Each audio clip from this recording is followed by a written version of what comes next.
Look, they're turning farmers into villains now. Now suddenly farmers are villains, No farmers, no food. We all die. I realize that we can't fight the system. We can't fight it. If this makes you uncomfortable, switch this off. Have a nice life. God bless you. Mythology is a lot closer to the true history of the world. We need to start to read between the lines. The first opening phrase of the Bible is literally a crash course in quantum mechanics. Nothing travels faster than light. That's all bullshit. That's part of the propaganda and the lie of our education system. Light comes from sound. When you combine your thoughts and your words, you are creating magic. The first kings were appointed by the Sumerian gods, who were the Anunnaki. Why would God be obsessed with gold? So they asked people to bring their gold and the silver, and this is where the scam begins. And nothing has changed in 6,000 years or more. Money was introduced as an absolute and total, fully evolved and fully complete tool of enslavement. That's why it's called One Small Town Initiative. But just because it's the word small in it doesn't mean it's a small thing. We're doing something huge.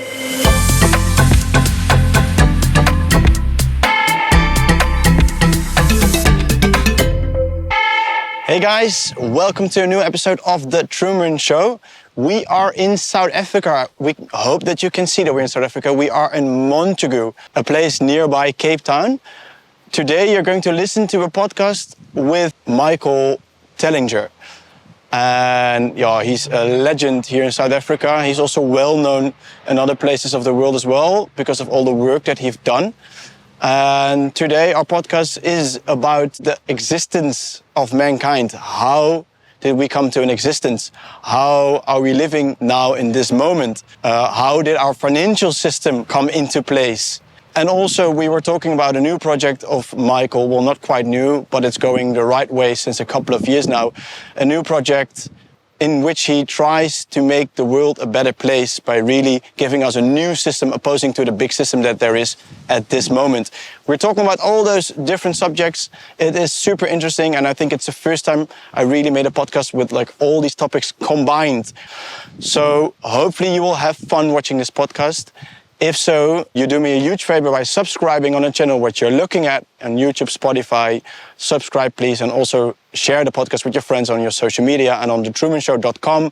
You can donate financially, which obviously helps us building the podcast and doing all these conversations, even making a tour like this into South Africa, my home country.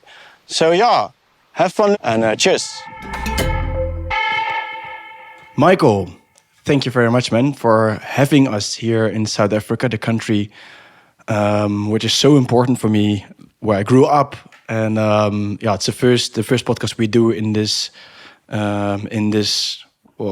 tour that we're doing. And for me, it's so nice to combine like my new world with my old world, and that I got the opportunity to speak with so many wise, knowledgeable people in my old country is something great. I love it. Well, Johan, thank you.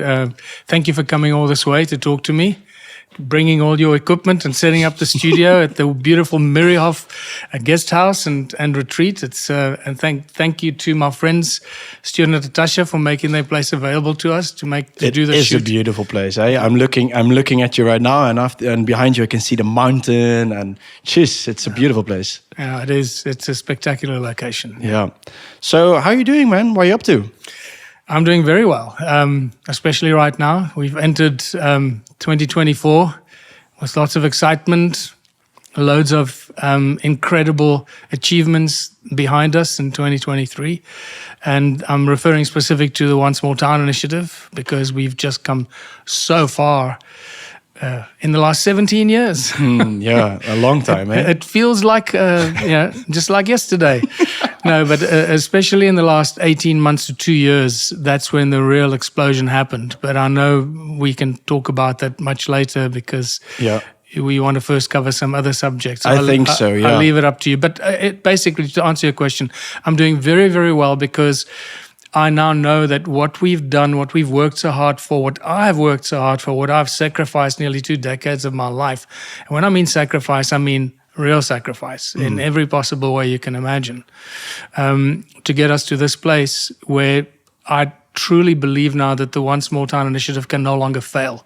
Whether I'm here or not, it's going to be a success.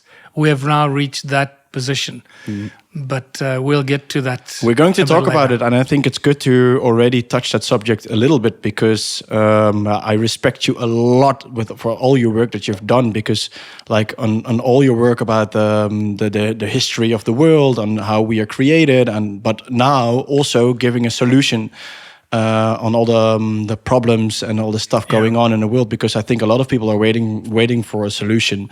Yep. And you're offering them one, so I'm super grateful that we're going to talk about that as well. But I thought maybe it's nice. I think a lot of people who know the show, who watch the show, they will know you already. But maybe because it's a Dutch show, obviously, it's good to dive in a bit. Like, where did you start? Because obviously, like the books are right in front of me: Temples of the African Gods, Slave Species of God, Ubuntu. Like, those are subjects that, let's say, not mainstream subjects.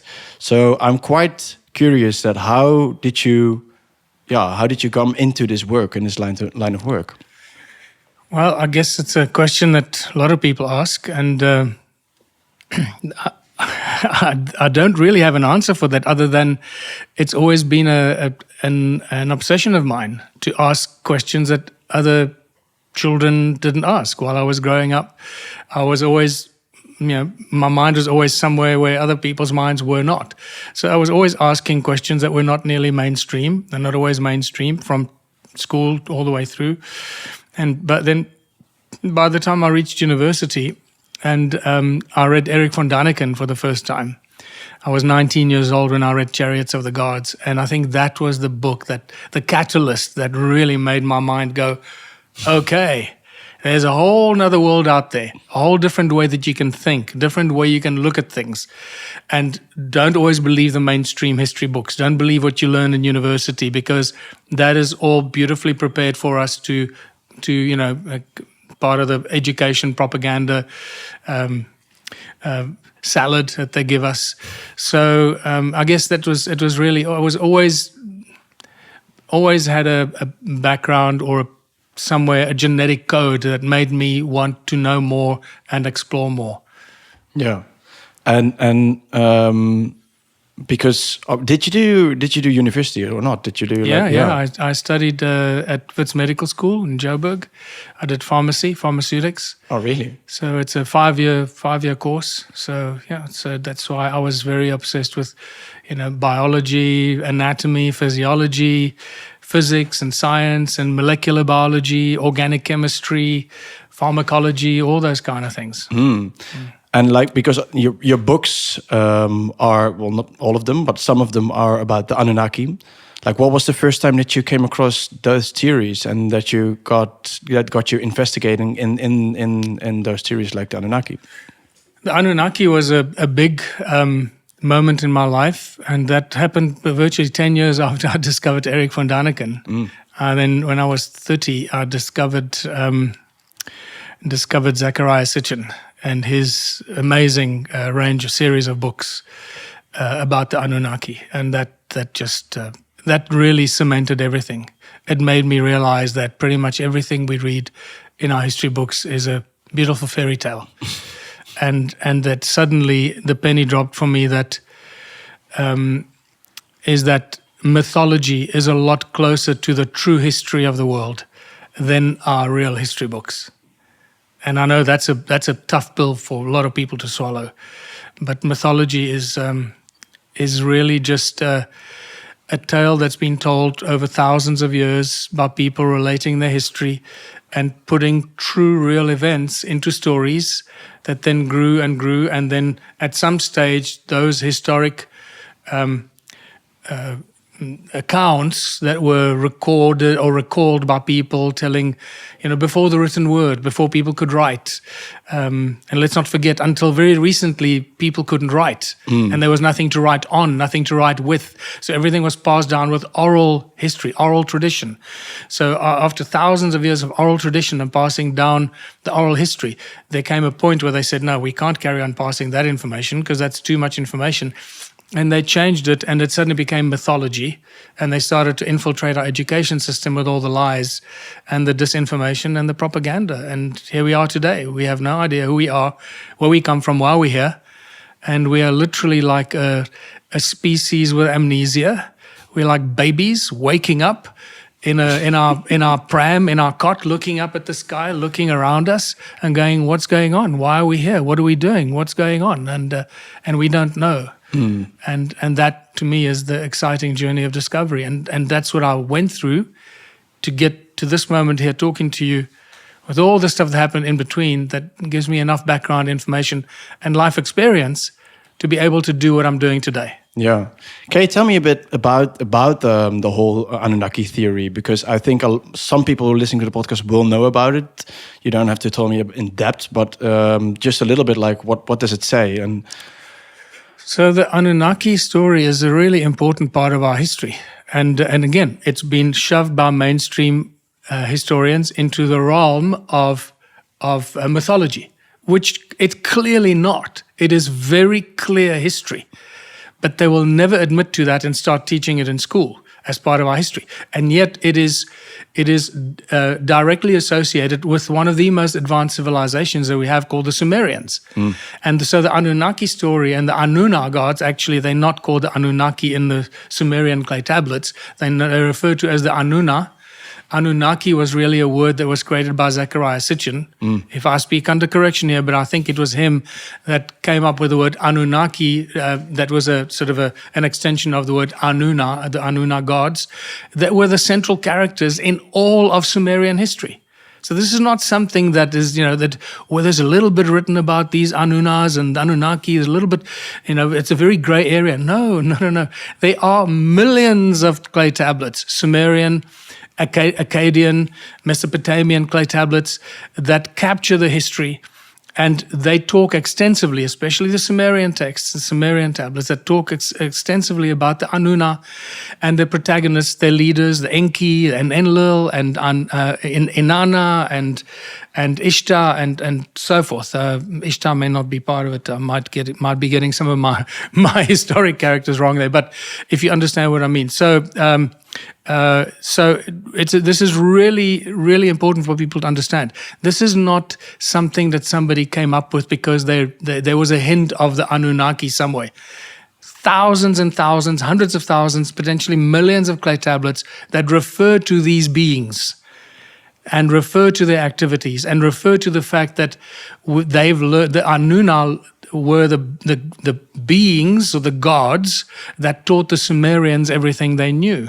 And then we, as the modern civilization, we get most of our knowledge and information that we inherited from the Sumerian civilization. Whether it's architecture, medicine, music, cooking, brewing beer, etc. All of that stuff is referred to already in the Sumerian texts. 4000 BC, long before we even learn about the Egyptians. And there were giants, right? Well, that remains a very important question. Oh. How big were the Anunna? How big were the Anunnaki? There's a lot of suggestion that they were much bigger than humans. And then you start to cross over into the religious texts, Bible being a great example, where you talk about the Anakim. And for me, and the Anakim were giants, according to the Bible. The land of the Anak and where the Anakim, where the giants lived, and they were much larger than humans. So, and the closeness between the word Anunnaki and Anakim, or Anunna and Anakim, very, very similar. And I'm suggesting that there was a bastardization of that word, that the Anunna or the Anunnaki were possibly the Anakim that we read about in the Bible. But then the giants, the giant is a whole separate subject. Again, all of our ancient civilizations, all of the oral history, all of every country, every ancient civilization that you come across talk about the giants. This is not something we should be afraid of or shy of. It's it's everywhere we look. The Bible is full of references, especially when you start looking at some of the sources that refer to the Bible. Like the Jewish rabbinical texts that are used greatly in the Jewish religion, and there they refer to the Anakim, the Gibborim, the Emim, the Zamzumim, and they were all giants. And then when you start looking at some of the other apocryphal books that didn't make it into the Bible, they were thrown out of the Bible, by Constantine. And when they compiled what we know as the modern Bible today, it was compiled by Constantine and the whole Council of Nicaea. I forget the dates. It's been so long since I've spoken about it. I've been so into the one small town thing for so long now, I don't talk about this stuff anymore. So at the Council of Nicaea, I think it was 325 AD, and that's when they really put the modern Bible together. And they threw out, and they excluded the books that they felt were too dangerous to include.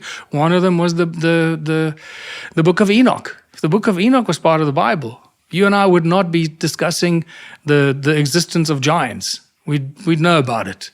Because the Book of Enoch says that there were giants living on earth. Yeah, and not only small giants. I mean, the Book of Enoch really goes to some extremes. I mean, he says that the large giants were 3000 ells. Toppers, hier een kleine onderbreking. En zoals jullie weten, in 3 jaar lang de Trueman Show onderbreken wij het eigenlijk nooit. Maar hier toch een kleine onderbreking met iets wat ik super, super belangrijk vind en waar we heel hard aan werken. Want, lieve vrienden, de Trueman Show komt naar jullie toe. Wij gaan de theaters in Nederland en België en wel met het thema De Weg naar Vrijheid. Ik ben er super blij mee. Ik kijk er onwijs naar uit om jullie eindelijk allemaal te gaan ontmoeten. Dat de gasten jullie gaan ontmoeten en dat we er gewoon 1 groot feestje van gaan maken. Kijk even naar het filmpje en ik hoop jullie allemaal snel te zien. En verder heel veel plezier met het verder kijken van deze podcast. Al 2 jaar lang vragen jullie ons of wij ook iets bij jullie in de buurt kunnen organiseren. En dit wordt nu eindelijk werkelijkheid. De Trueman Show gaat op tour, lieve vrienden. En in de maanden februari, maart en april zijn we te zien door de theaters in Nederland. En dat betekent dus ook naar de theaters bij jou in de buurt. Samen met de inspirerende gasten van de Trueman Show zullen we de weg naar vrijheid met elkaar gaan onderzoeken. Dit betekent een live podcast met de allerbeste gasten van dit moment. En uiteindelijk ook een Q&A waarin je de gelegenheid krijgt om vragen te stellen aan mij en de gast. Want wat betekent vrijheid nou voor jou en hoe kunnen we nou voor zorgen dat we samen vrijer kunnen leven? Door het samenbrengen van ieders individuele reis leggen we de puzzelstukjes samen. En verwacht daarom ook een avond waar je geïnspireerd raakt en waar verbinding met gelijkgestemden centraal staat. Samen lopen we de weg naar vrijheid en ik hoop jullie allemaal daar te zien, want we gaan er echt een feestje van maken.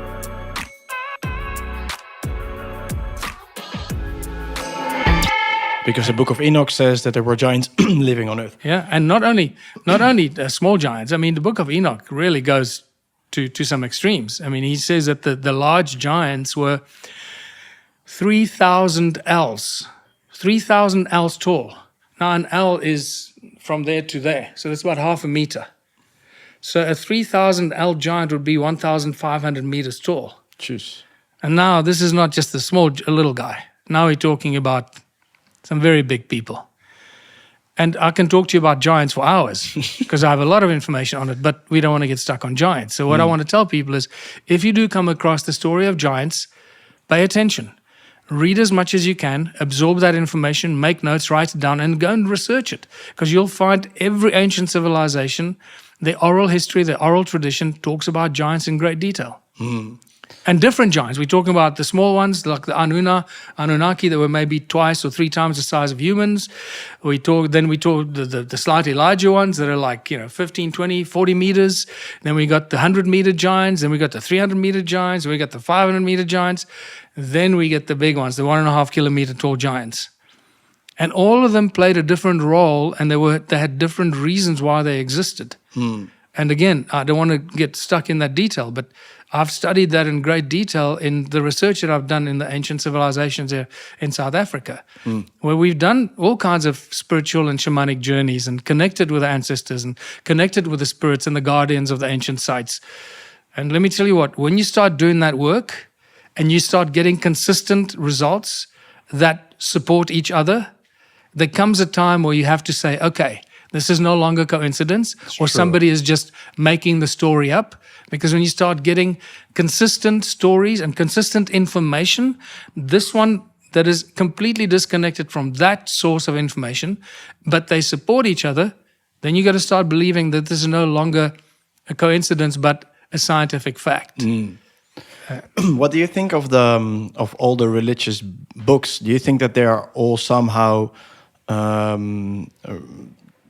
inspired by the Sumerian tablets, and they're just rewritten a bit in the wrong way to, like, I don't know, manipulate the people believing in them? Or what do you think about the religious books? Yeah, it's difficult to say, and it's also a dangerous area to get involved in and start saying absolute. This is absolutely how it is, because we don't know. We just don't know. We can only reach conclusions from what we read and from what information we get. But my feeling is that a book like the Bible, for example, and there was a stage where I used to laugh at the Bible. Before I started doing this work, when I was still a young, arrogant musician, music industry guy or advertising guy, because it's what I did before I got into this.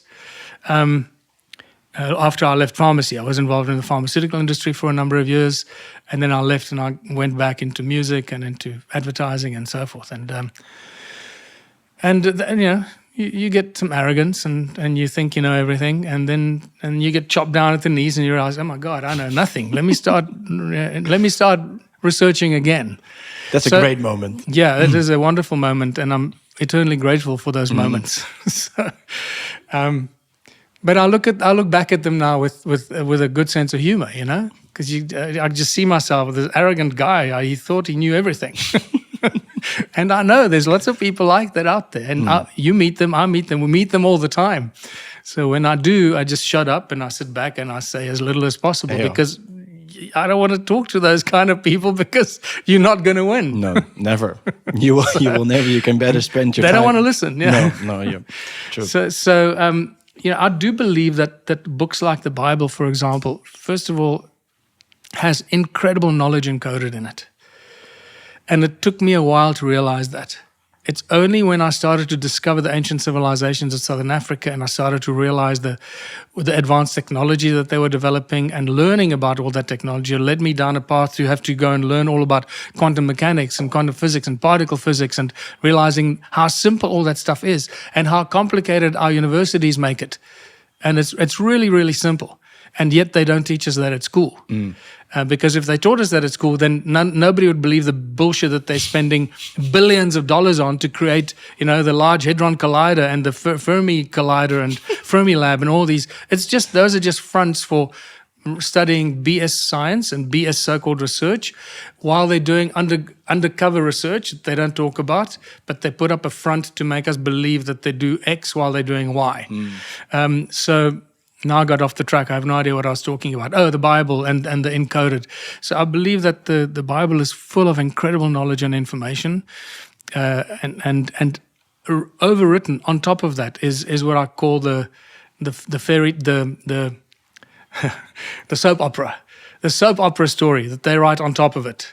And that's where the confusion comes. People get lost in the soap opera drama of the Bible, and they went there, and then they stayed there for 3 days and 5 nights, and then 40 days there, and this, and he said this, and she said that, and then they slaughtered a sheep, and then they were unhappy, but in between, woven into that, is the really important information, and the numbers, the numerology, the specific sequence of events that you can extract a huge amount of information, but that's below the subtext. That's the subtext below the surface soap opera that I've started calling it. And one of my great examples, my favorite examples of the Bible, is the opening line.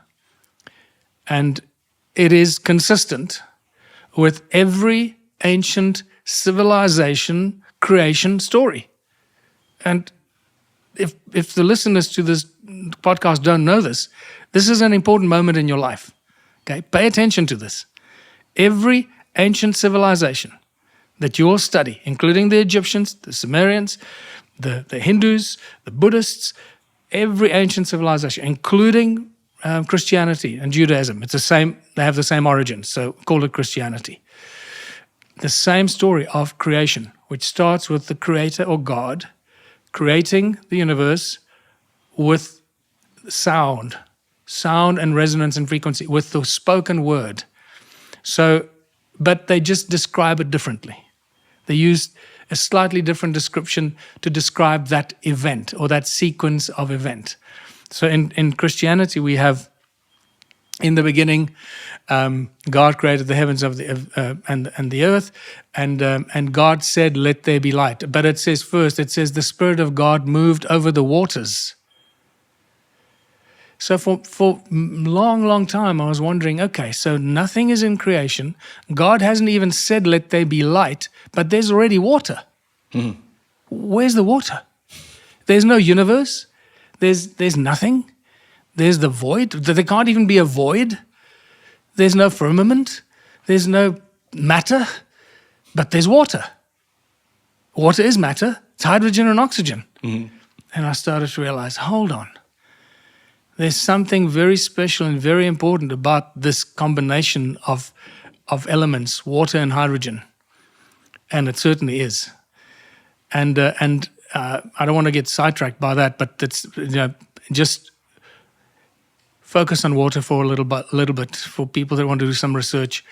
Look at water, because when you start understanding what water is, the molecular structure of water, the importance of water, the importance of hydrogen, oxygen, and if you add one more or two more elements to that, you add silica and carbon to that. Now you have the holy grail of everything in creation. But the first opening phrase of the Bible is literally a crash course in quantum mechanics. And people don't realize it. But the crash course in quantum mechanics creates a problem for us, because it shows us that we don't live in an electromagnetic universe. We live in a magneto-electric universe. And there's a huge difference between the two. Because the Bible says, just like pretty much every other ancient civilization, says that the God created the word. And the Bible says, and God said, "Let there be light." So it was the sound and resonance of creation, the word of God or the Creator, which is vibration, resonance, and frequency, that creates what? What does sound and moving sound create? Creates, and vibration and resonance creates magnetic fields. And what do moving magnetic fields do? Because vibration can't stand still. It has to move. So what do moving magnetic fields do? They create electromagnetic fields, which is light. So it tells us that light comes from sound. And when I saw that, when I discovered that, when that penny dropped for me, I realized it's not the light that's so important. It is the sound that is so important. Because without sound, resonance, and frequency, there can be no light. Light is a consequence of sound, resonance, and frequency. Vibration, sound, resonance, they're all aspects of each other. We call it sound on earth because the things we hear comes from vibration and resonance that moves air, but it's really all the same thing. That one creates the consequence of the other, or is the consequence of the other. So, and that's when I realized that the speed of light is not the finite thing. And this is why they've been pushing it in science, that nothing can move faster than the speed of light. That's the lie and the BS they've been selling us. And so many people still believe that when, it's been shown so many times before. And I've spoken about this in my lectures for nearly 10 years now, or more than 10 years now, that sound travels infinitely faster than speed of light. And just for your listeners that watch this podcast that don't know this yet, let's quickly unpack this for them, so they don't walk away wondering, well, how can you say that? Everybody knows that light is the fastest. Nothing travels faster than light. It's all bullshit.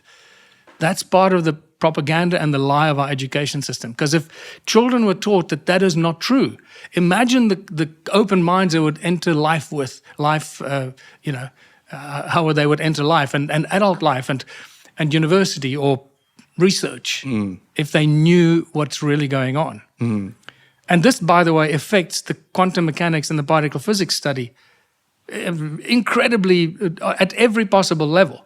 Because now we start dealing with magnetic fields, with electromagnetic fields, and we start dealing with toroidal fields, torsion fields, vortex fields, which are all the same thing, just different names, and how they create light and how they create gravity and how they create anti-gravity effects and how they create polarization, how they create positive and what we've come to call positive and negative charges, which is all just magnetic fields moving in opposite directions to create a stable, toroidal, balanced magnetic field.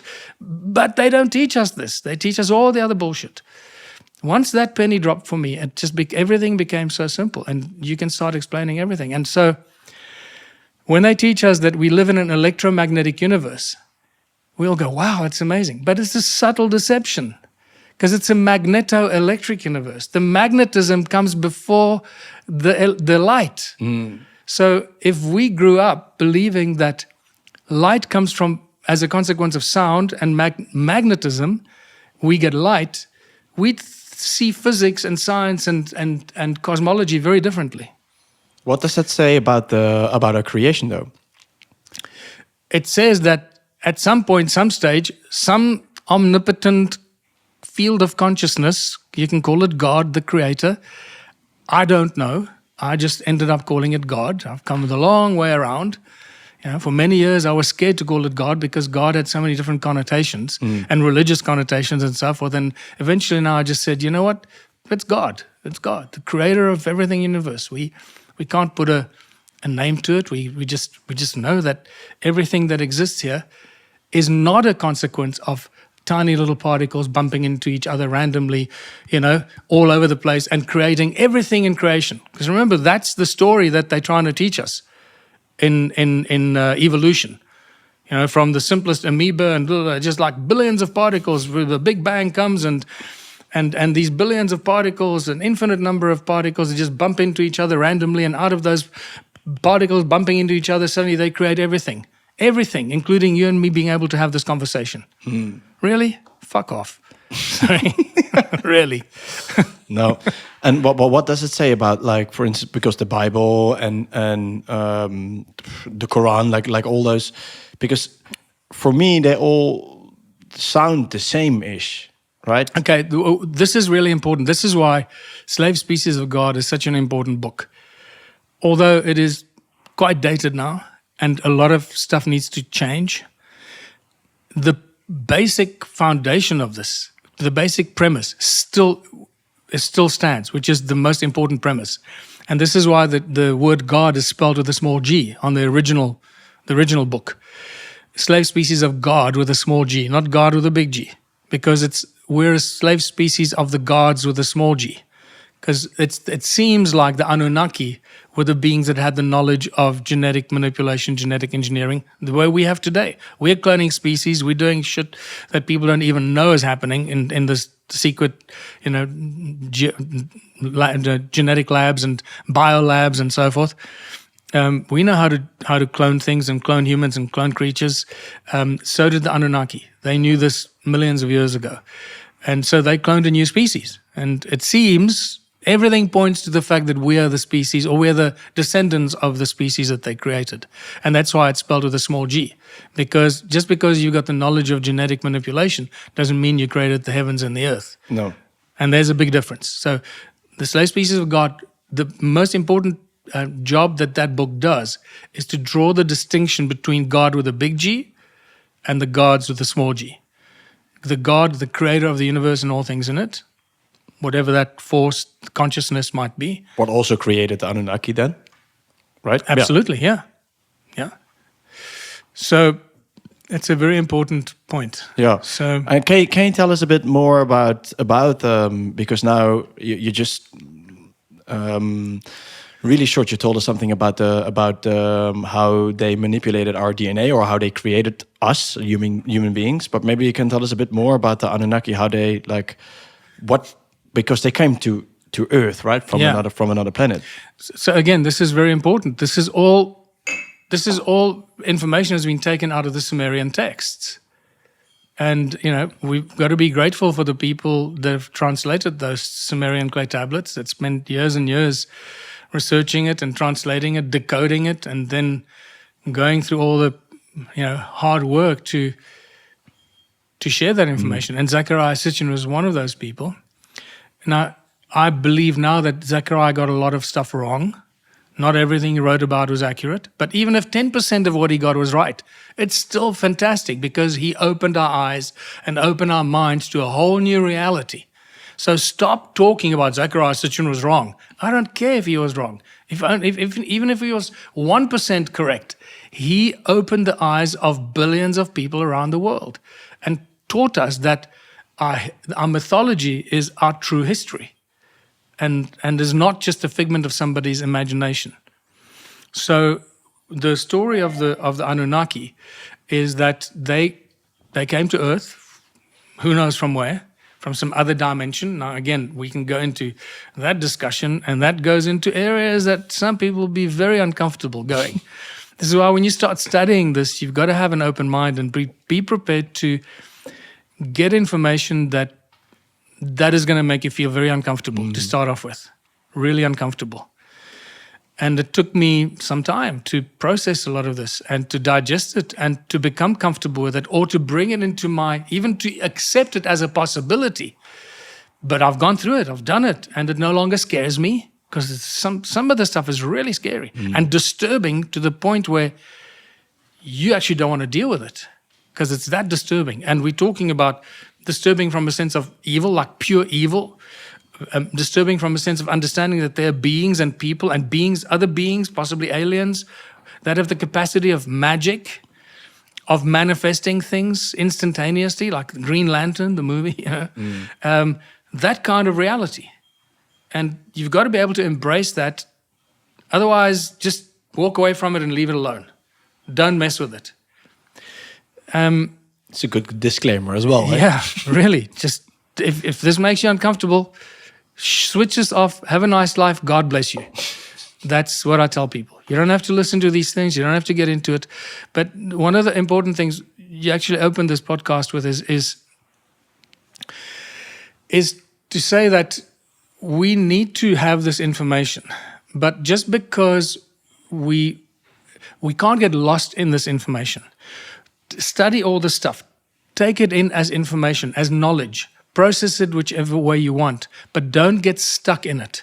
Don't get obsessed with it and get stuck in there, and then go down one rabbit hole and get stuck in one rabbit hole, because there are an infinite number of rabbit holes. So learn as much as you can about all these rabbit holes that you can deal with and you can manage without losing your mind, and then realize how deep those rabbit holes go. And each one of those goes to unimaginable depths and deceptions and occult knowledge and information. And then step away from it and see it as a collective body of knowledge that we have to have, without which we will not be able to make progress as a species. That for me is really important. I call it the terrible truth. We have to know the terrible truth. We have to deal with the terrible truth to be able to understand what not to do and where not to go, and learn from that so that we start to understand where we are going as a species and how we should be behaving and moving into a future that will be prosperous and beneficial to all of us. And now I forgot what we were talking about. You were going to explain about the Anunnaki coming to Earth. Oh, right, yes. Excuse me, just this, no worries. this heat is making my nose run a little bit. So we read in the Sumerian text that these beings called the Anunnaki came to Earth and from wherever, and they came here to mine gold. And there you see the connection, the obsession with gold. And again, you can test it. You can see that our obsession with gold goes all the way to the book of Genesis. Genesis 2, and I'm digressing again, but it's important for people to understand the connectedness of all these stories. Yeah. Where did humans become obsessed with gold? Why? And when you read modern history books and that, you read all the BS, all the lies and deceptions. Why humans became obsessed with gold. And in Enslaved Species of God, I mentioned some of those lies, because they saw gold and it was shiny and beautiful and they were drawn to it because of its beauty. It's like, really? Come on, really. Just people were worried about growing food and building communities and baking bread and surviving, and gold is a whole different thing. But because gold, you can trace back to Genesis 2. And I went and did this. And I'm sure many of your listeners will probably have done this themselves. So the first time we hear the mention of gold is in Genesis 2, before Adam has even been created. Sorry, before Eve has been created. So Adam is alone on earth. And God says, I want to take Adam to the land of Havilah, where the water is good, the land is good, and there is gold. What? why would God be obsessed with gold? Can you see? Now, with that statement, we draw a difference between God with a big G, who doesn't care about gold, and the gods with a small g that are obsessed with gold. So whoever was manipulating Adam and wanted to take Adam from this place to that place because there's gold, we need to start to read between the lines. Okay? Yeah. And start differentiating between when does the Bible refer to the creator of the universe, the God with a big G, and then the malicious, evil beings called the Anuna or the Anunnaki or the Elohim or the Nephilim or the Zanzimim. And because those are the malicious beings that were abusing humanity. And the sons of God saw the daughters of man, and they came down from the heavens and they had sex with the daughters of man and created a whole new species. And that was a serious event. Yeah. So the Bible talks about gold. Gold talks about gold. So the obsession and about the Anunnaki as well. So they see God as one of the Anunnaki. Yeah. And also, for example, when you start seeing the whole book of Exodus, that's why I really recommend people reading the Bible. And the funny thing for me is I read the Bible as a non-believer. So I read it and I was mocking it and ridiculing it. And the more I read it, the more I went, whoa, hold on. This stuff is serious. They're giving us some serious information. And it just flipped me like in an instant. I was converted into, I can now see the bullshit. I can see how they've distorted the truth and the knowledge from the deception and the abuse of humanity by these beings called the Anuna or the Nephilim or the Elohim or whatever. And so the Anunnaki were obsessed with gold. And there's a huge controversy about why they were obsessed with gold. I've reached a completely different conclusion now. And they were so obsessed with it that they would go to extreme lengths to get it, like extreme lengths to get it, which means it must have been really, really, really important to them. Mm-hmm. It's not just something that they wanted. It's something that they needed to survive. Okay, so if we can agree on that, then a lot of things will start making sense. Because many of the things that we read about how the Anunnaki behaved, what they did, and why they cloned a new species called the Adamu race. So Adam, same thing. So the Sumerian texts talk about Adamu, the Bible calls it Adam. And now we start seeing the connection between this ancient Sumerian texts that were much older than the Bible or any of the other ancient scriptures, and we start seeing the connection. So when they cloned the Adamu and they created the Adamu species, they cloned it as a species to do the slave labor in the gold mines because they needed the gold and they were tired of doing all the work themselves. And there are very interesting references to these events in the Sumerian texts. So now you start seeing the connection between the Sumerian texts, the Anuna gods, the Anunnaki, the history of the obsession with gold, why humanity was obsessed with gold, and the fact that the gold didn't belong to humans. We know this from when the European settlers started to arrive in the Americas and Africa and India. Whenever they found ancient civilizations, guess what they all had? Huge vaults of gold. All the Americans, El Dorado, the fabled cities of gold. And when you read the historic events of when the Spaniards arrived there, when the Portuguese arrived in Africa and in India, and all the gold they found everywhere, all these ancient civilizations around the world were obsessed with gold. Where did that obsession come from?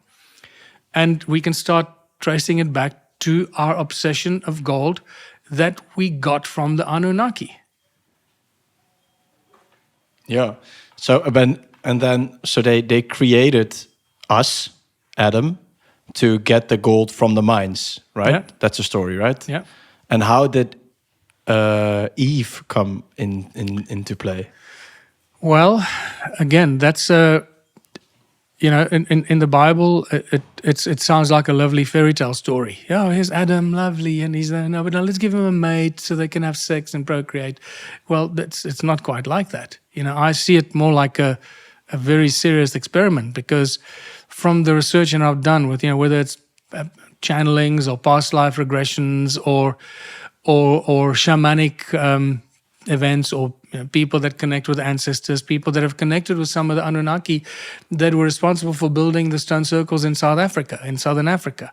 We haven't even touched upon that. And that's one of the important things that we need to talk about, the physical evidence of their presence here.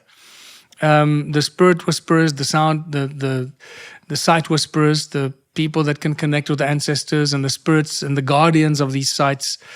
When you start looking into that, and all the stories start to repeat itself and tell the same story, give you the same storyline.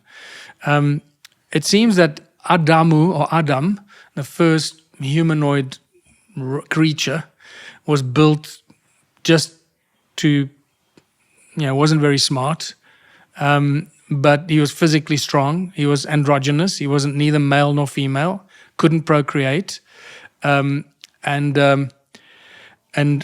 may not have had the sex chromosome, and well, that's evidence that we're at a guest house, at a guest lodge, yes, and for a few thousand years, this species Adamu was being cloned, and we've discovered some of these cloning chambers here in South Africa. Wow! Yeah, so again. But that's a whole another, that's why I told you up front, this podcast could last a whole weekend, because there's so many different rabbit holes we can go into. And then people say, how do you know these are cloning chambers? I say, well, I can take you through it, but it's going to take a while, because I need to give you a lot of background knowledge and information before you realize, oh my God, I see why you can reach that conclusion. Because if I just go out and say it, it sounds crazy and ridiculous and insane. But once you have the knowledge and information that I've been putting together for 15 years, since 2000, no, it's longer now, since 2007. Once you start putting the little, it's like building a puzzle, right, with the little pieces, and then you don't know what the picture looks like. I'm sure they'll let them in. Probably. Once you start putting the pieces of the puzzle together, and now you start seeing certain parts of the puzzle, and you start seeing the bigger. Now, there's a mountain, there's a being, there's a tree, or there's a river, and you start seeing the picture form in front of you. It takes a while before you start seeing the picture forming in front of you. So it took me many years to figure some of these things out. Yeah. So the cloning chambers is a huge thing, huge discovery, and how that happened, and how they were cloning the first humans for thousands of years, just like you see in the sci-fi movies. Yeah. Remember Matrix? Yeah. And how he had how they cloned, when they were growing people in these giant sacks, and then they come out as adults. Yeah. Well, that's pretty much what we're talking about, right? Yeah. And I know that some people not going to be able to deal with this. Switch off right now. Have a nice life. God bless you. If this is too much for you, that's okay. And so it's more a documentary, the Matrix. Yeah. And and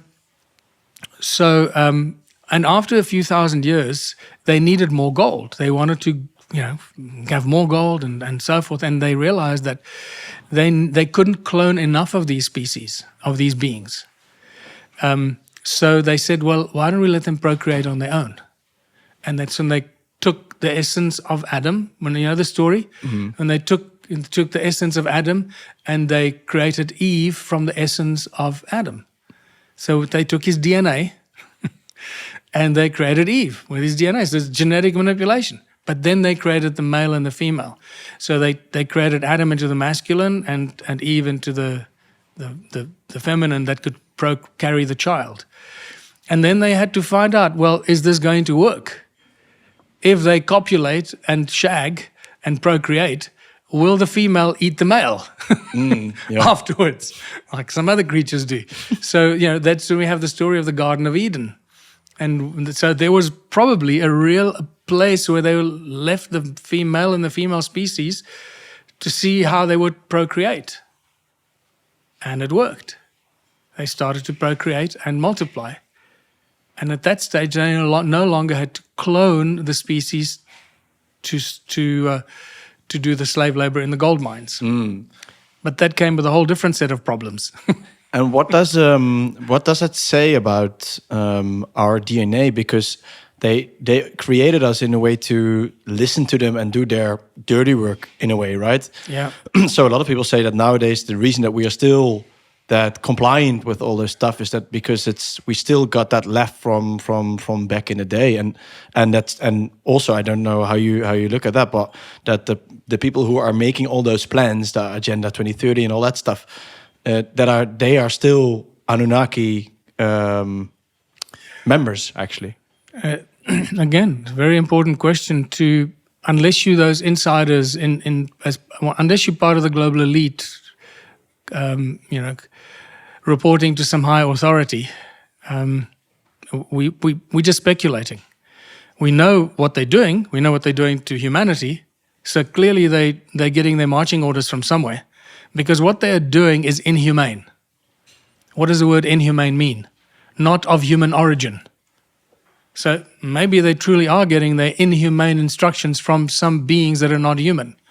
Because what these global elite are doing is not normal. It's not part of the normal, loving human being that wants to live a beautiful life, have a family, provide, be in a community that cares for itself, communities that grow food, that take care of themselves. That's how we've lived for a long time. And that was destroyed because it became a danger to the elite, and realize that unless they take control of humanity, herd them together in cities and metropolitan areas and control them, they're going to lose control of the species. And we've seen the last 200 years has really been that attempt to achieve exactly that. But are we in essence more than a slave race then? So we are more than a slave race. Sorry, again, I get so distracted because I love it. So many rabbit holes. So to come back to the DNA, so the chief geneticist of the Sumerians was their supreme leader, which we read great detail about, called Enki. And Enki and his so-called brother Enlil were the two chief Anunnaki that were ruling the roost here. But Enki was the main guy.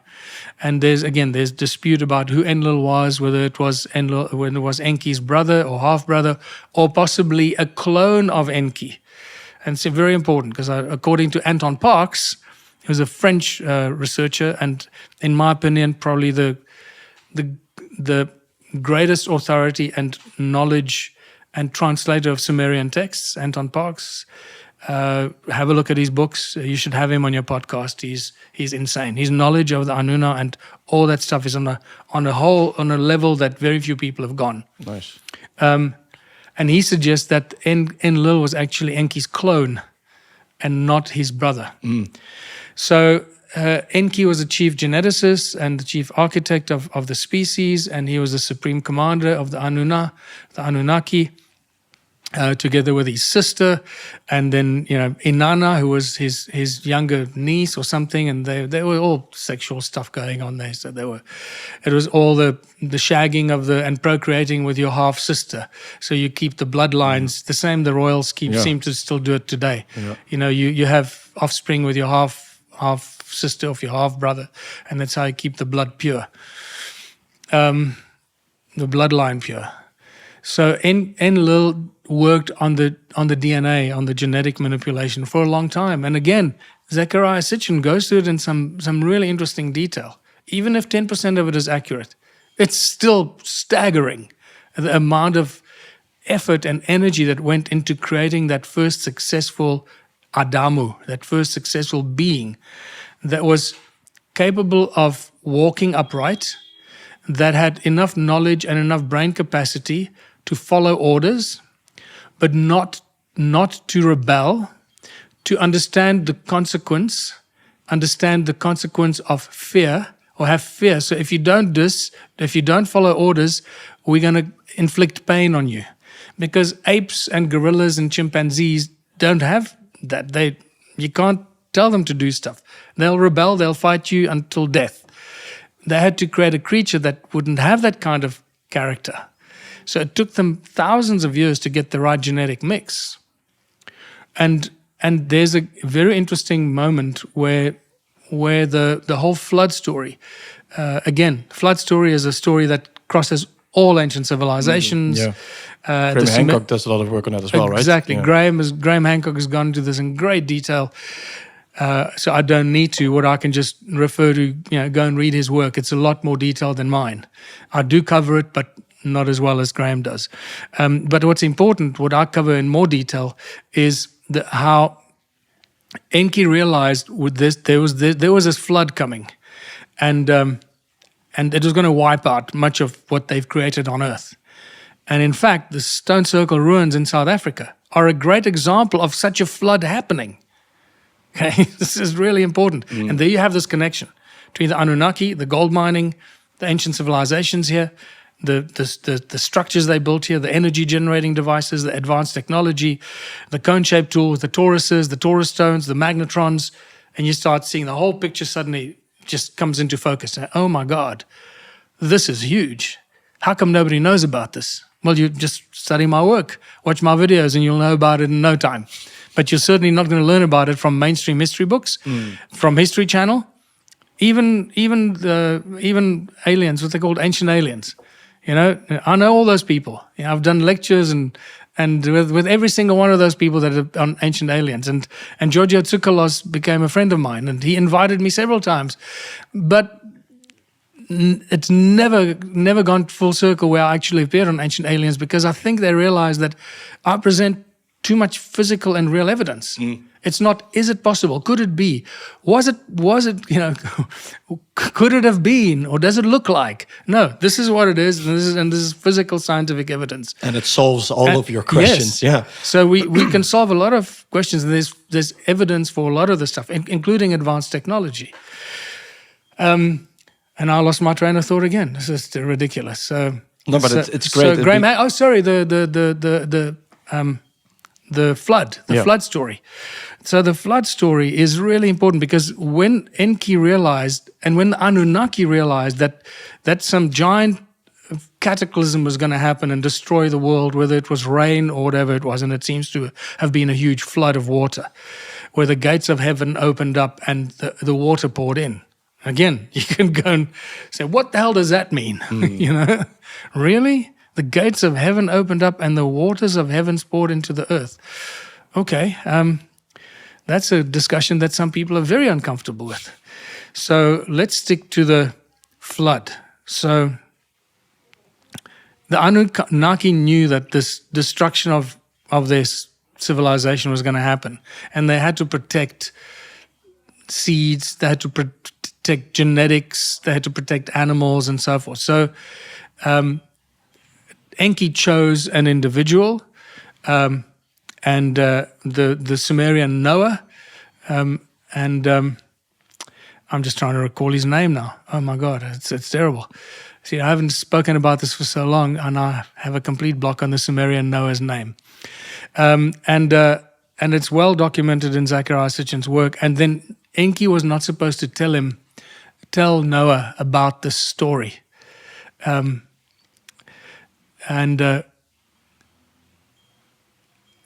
yet he did. And I think what happened is that Enki actually chose to save humanity, where he wasn't supposed to do that. But that actually reminded me to go back a long time, back to what you brought up earlier about the DNA, the genetic code that we possess. Because there is a moment at the time that Enki and his team are working on the genetics. They're trying to create the Adamu. And Enki realizes that there is an opportunity to save the knowledge of the universe and all the information about creation and the universe, to put it into a place where it can never be lost or never be stolen, and so forth. And I suspect that Enki took the knowledge that was encoded in these so-called ME tablets. Again, you read about the ME tablets in great detail in Sitchin's work. And the ME tablets were these, whether they were physical or etherical or who knows what, where all the knowledge of the universe and creation was encoded in these ME tablets. And the Anunnaki had those tablets for some time. In what form they had it, it's difficult to say. But Enki had the knowledge of that. He had access to that information, and he wanted to store that information. And I suspect he stored that information in the genetic code of the Adamu species that he created. And this is why that is so important. Once we realize that we have encoded in our DNA all the knowledge and information of the universe, its creation, and everything in it, that makes our DNA so special and so important. And once you realize that, maybe it makes more sense why humanity is under attack by evil demonic creatures who want to take control of humanity, want to destroy humanity, want to destroy our DNA with injecting with mRNA vaccines and with genetic strands that alter our DNA to scramble and corrupt the DNA of humanity so that we lose that knowledge and that all that knowledge and information sits in our DNA. But what Enki did, he switched off parts of that DNA, which we ended up calling junk DNA, which in essence is actually the most important part of the DNA, because that's the dormant DNA that has the vast knowledge and information and most likely unlocks the high levels of consciousness that allow us to be one with God, one with the Creator, be able to instantly manifest, to perform magic at will, and be benevolent, beautiful human beings and co-creators of a harmonic, resonant universe that is opposite of evil and destructive universe, or the fallen angels, and etc., etc. So this is a very deep and important bit of information. But you know what I like about the information is that, because you were just saying earlier that it's difficult information, it's dark, it's harsh, but you need to listen to it, you need to hear it because it's important to know. Yeah. But it's also, besides the fact that it maybe can be scary as well, it's also, for me, it feels also super empowering, because if you would imagine that this is the truth, and you can see it in all those texts around the world, which makes instantly sense of all the religions, of all that, because it's something bigger than that. Yep. And then if this is true, that it also feels super empowering as well at the same time, that whoa, there's so much more untapped potential in us that we can find out how to reach that. We maybe don't know now, but it's also super empowering that if it's true, then we still have that much potential that we can still work with. Exactly. And this is why, again, all the knowledge of harmonics, resonance, frequency, vibration, technology, vibration healing has been removed from our knowledge, because with vibrations, or the right vibrations and frequencies, we reactivate the dormant parts of our DNA. And that's what we want to do. We want to reactivate those that take us to higher levels of consciousness, where we can suddenly know things and explain things and, like I said, manifest things. Remember, your word is a spoken word. You create vibration and frequency. Your thought is a frequency. When you combine your thoughts and your words, you are creating magic. Spelling, you're creating spells, right? The English language is wonderful with some of these encoded words. What do we teach what do we learn at school? We learn spelling. How to spell words. Well, casting spells is what magic and magicians do, right? So, again, this is all stuff. A lot of that is in the Ubuntu book. I actually dedicated a whole 2 chapters to the encoded words in our language, in the English language, that people aren't aware of. Yeah, it's so powerful, man. It's such a good. I mean, it makes sense of so many things that people have questions about, and religions, and it combines all of that and makes if you hear this, you can't really deny. You can't really deny it. No. Eh? And that brings us to the Anunnaki's presence here in South Africa, Southern Africa. Yeah. Okay, so they needed gold, and they found it in Southern Africa. Again, there's a very specific moment when Enki says they were looking for gold all over the world. They found it in India, in the Americas, in South America, everywhere, and then they found it in what they refer to as the Abzu. They found the golden veins in the Abzu, and the Abzu has had many meanings and references, and I believe what it eventually meant is the world below the equator, or where the gold was. And that's where he came and set up his gold mining empire between what is today Zimbabwe and South Africa. And Great Zimbabwe ruins could possibly be the first, Anunnaki gold mining empire that he set up. Adam's calendar, which is in line. Keep in mind that Adam's calendar, or Enki's calendar, Enki built it, is in line with Great Zimbabwe and the Great Pyramid of Giza. So you got Adam's calendar, Great Zimbabwe, and the Great Pyramid of Giza all on the same longitudinal line, 31 degrees east. That is not a coincidence. That is a very specific, intentional activity. And all three are gold mining civilizations. Egyptians were all about the gold. People forget that. It's a gold mining civilization. And then Great Zimbabwe is a gold mining civilization. Adam's calendar sits on one of the largest gold mines in the world. Wow. That entire Barberton crater is, I'm not saying it is 100%, but most likely everything points to it. All the clues and evidence points to the fact that this was an ancient gold mine. And potentially the first Anunnaki gold mine that they set up in South Africa. And that's why they put Adam's calendar or Enki's calendar right there on the edge, on the mountain, overlooking that ancient gold mine. Geez, sure. Can you explain what Adam's calendar is? Because who found it? So Adam's calendar was rediscovered by a guy called Johann Heine. I met Johann in 2007, just shortly after I released Slave Species of God. And he came to one of my lectures in Pretoria. Then afterwards he said, listen, can I show you some pictures of ancient ruins in South Africa? And I said, yes. So he whipped out his laptop and he started showing me the aerial photographs of all these stone circle ruins. It's the first time I've ever seen it. I read about the ancient stone circles in some report, some 20-page report while I was writing Slave Species of God. So I knew about them, but I'd never seen pictures of them. When he showed me the photographs from the air, everything shifted, everything, and I instantly knew that these stone circles are connected to the Anunnaki. My mind, subconscious, instantly made a connection. And that proved to be a very important moment in my life because that changed everything. I then packed up, left Johannesburg and moved to Mpumalanga, to a little town called Waterval-Boven, where I set up the Stone Circle Museum and the lodge, and we started to do the tours, and I started to research the stone circles, and I guess I'm now the premier researcher into the stone circles of Southern Africa. No one has done not even close as much work and research that I have done since 2007. But Johann discovered what I ended up calling Adam's calendar in about 2004, and nobody wanted to listen to him.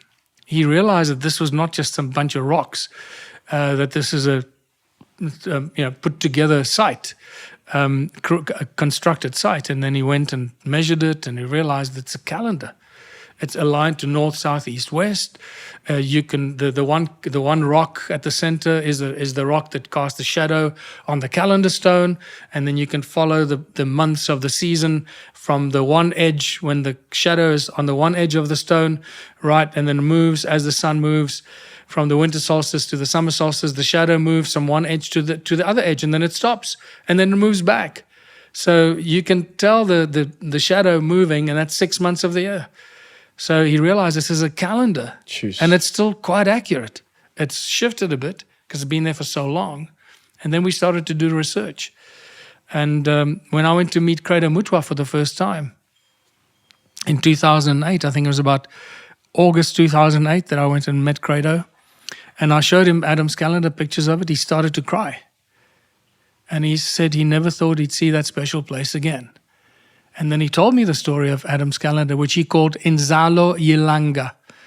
Inzalo Yelanga means the birthplace of the sun, where humanity was created by the gods to be the slaves in the gold mines.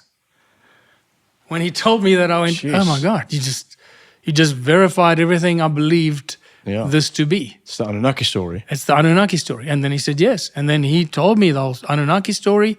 So him as an African shaman confirmed and supported that whole story. And it all started to really, ferment and concretize and become real. Yeah. And that's where the whole research and discovery started in far more great earnest. And then I started to connect with lots more shamans and channelers and so forth, that are remarkable people. And also technology, measurements and astrological measurements and sound frequency measurements. And then a few years later, 2 years later, we measured the first frequencies in some of the stone circles, and we realized the stone circles generate energy. They generate magnetic fields, electromagnetic fields, because the walls of the stone circles vibrate at very high frequencies, sound frequencies that come from the earth. And those sound frequencies create moving sound, and moving sound creates magnetic fields, and moving magnetic fields create electromagnetic fields. So suddenly we're dealing with a huge energy-generating grid of millions of stone circles all connected to each other, generating huge amounts of energy. Jeez. And then, Because how many did you find? well, I didn't find all of them, but I've done a lot of calculations and a lot of numbers and identifying clusters of stone circles and counting them and grouping them. And, my calculation came to around 10 million. Jeez. So understand this. This is, again, where people need to understand the progression of the stone circle ruins of Southern Africa. So the first awareness of the stone circle ruins actually goes to the... was it the 1760 or somewhere around there, when the first Europeans, I think it was Mauch, the German guy that discovered Great Zimbabwe, and the Great Zimbabwe belongs to the stone circle ruins. That's part of it.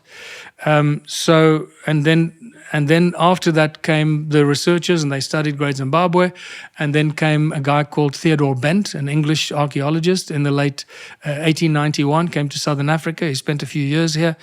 He traveled between South Africa and Zimbabwe, Botswana, and on horseback and horse wagon, and he counted and he studied these stone circles. He excavated them, he studied them, and he was the first guy to excavate Great Zimbabwe and discover the Zimbabwe birds that became very famous. So Theodore Bent wrote in his book, I forget these names now, the Ruined Cities of Mashonaland. I think it came out in 1901 or 1902. And in there he talks about, he estimated about 4,500 of these stone circle ruins, 4,500 that he would have witnessed, and, Still a lot. Still a lot. Yeah. 4,500. Then that went quiet. Then by 1976, a new book was written about the vanished civilizations of Southern Africa, the stone circles. They did a lot more research. They had aerial photographs then. They could fly and take pictures. And then they pushed that up to about 20,000 of these ruins. So it went from 4,500 to 20,000 ruins. And that's the paper that I read in 2004 and 5 when I was doing the research for Slave Species of God. 20,000 ruins. To me, that was a big number. Like 20,000 ruins. I got so excited. How come nobody knows about this?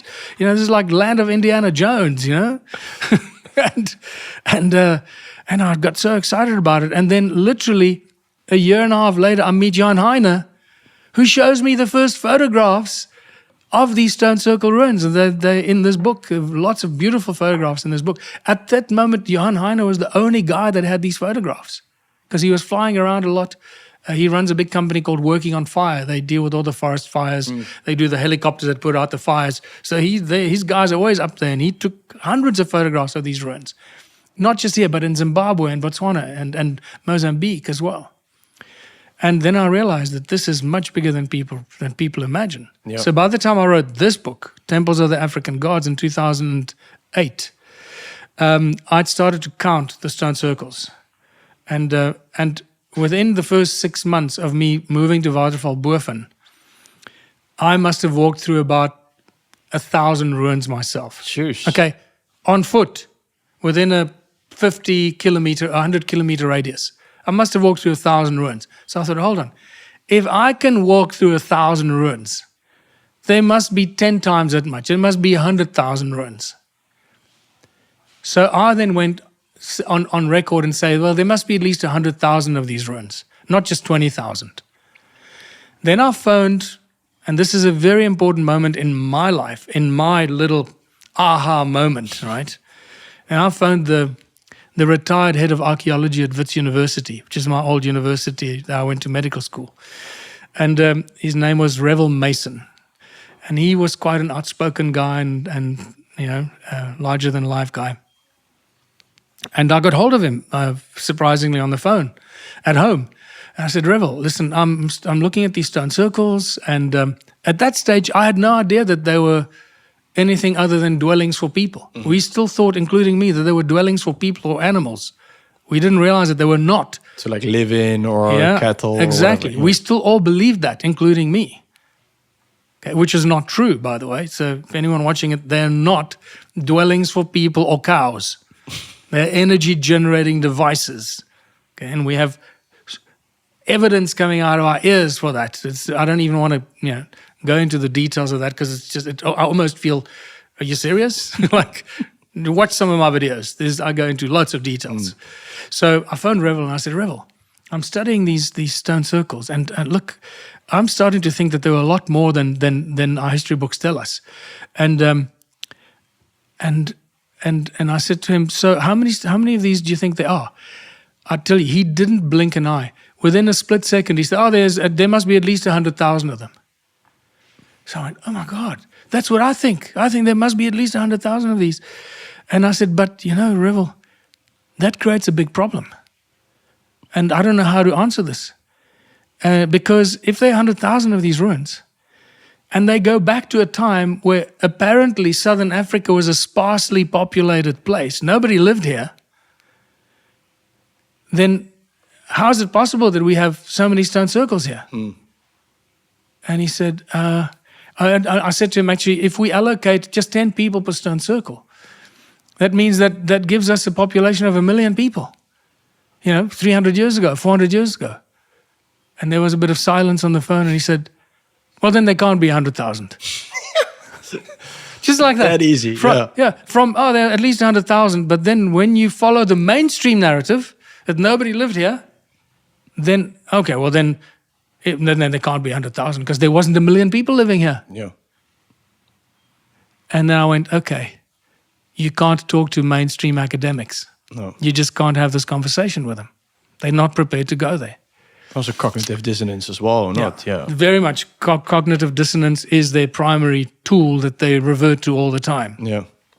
Or dysfunction, disease or dysfunction that they revert to. So I started to count them, and that's what I talk in this book, and I was shocked. By the time I started counting them up, I came up with 10 million. Sheesh. And the moment I looked at that number, I kept going back, checking myself, this is just impossible.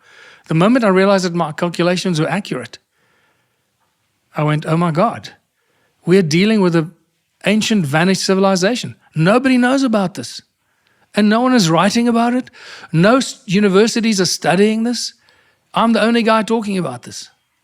Yeah. And I mean, there's a lot of proof of it as well by also Graham Hancock and different places of the world as well, which is, well, not mainstream accepted, but still getting more as a mainstream narrative as well at the moment, right? Or at least gets more well known. Yeah, look, there are stone circles all over the world. Yeah. I've been studying them everywhere. They're not just in Southern Africa. They go all the way up into Africa.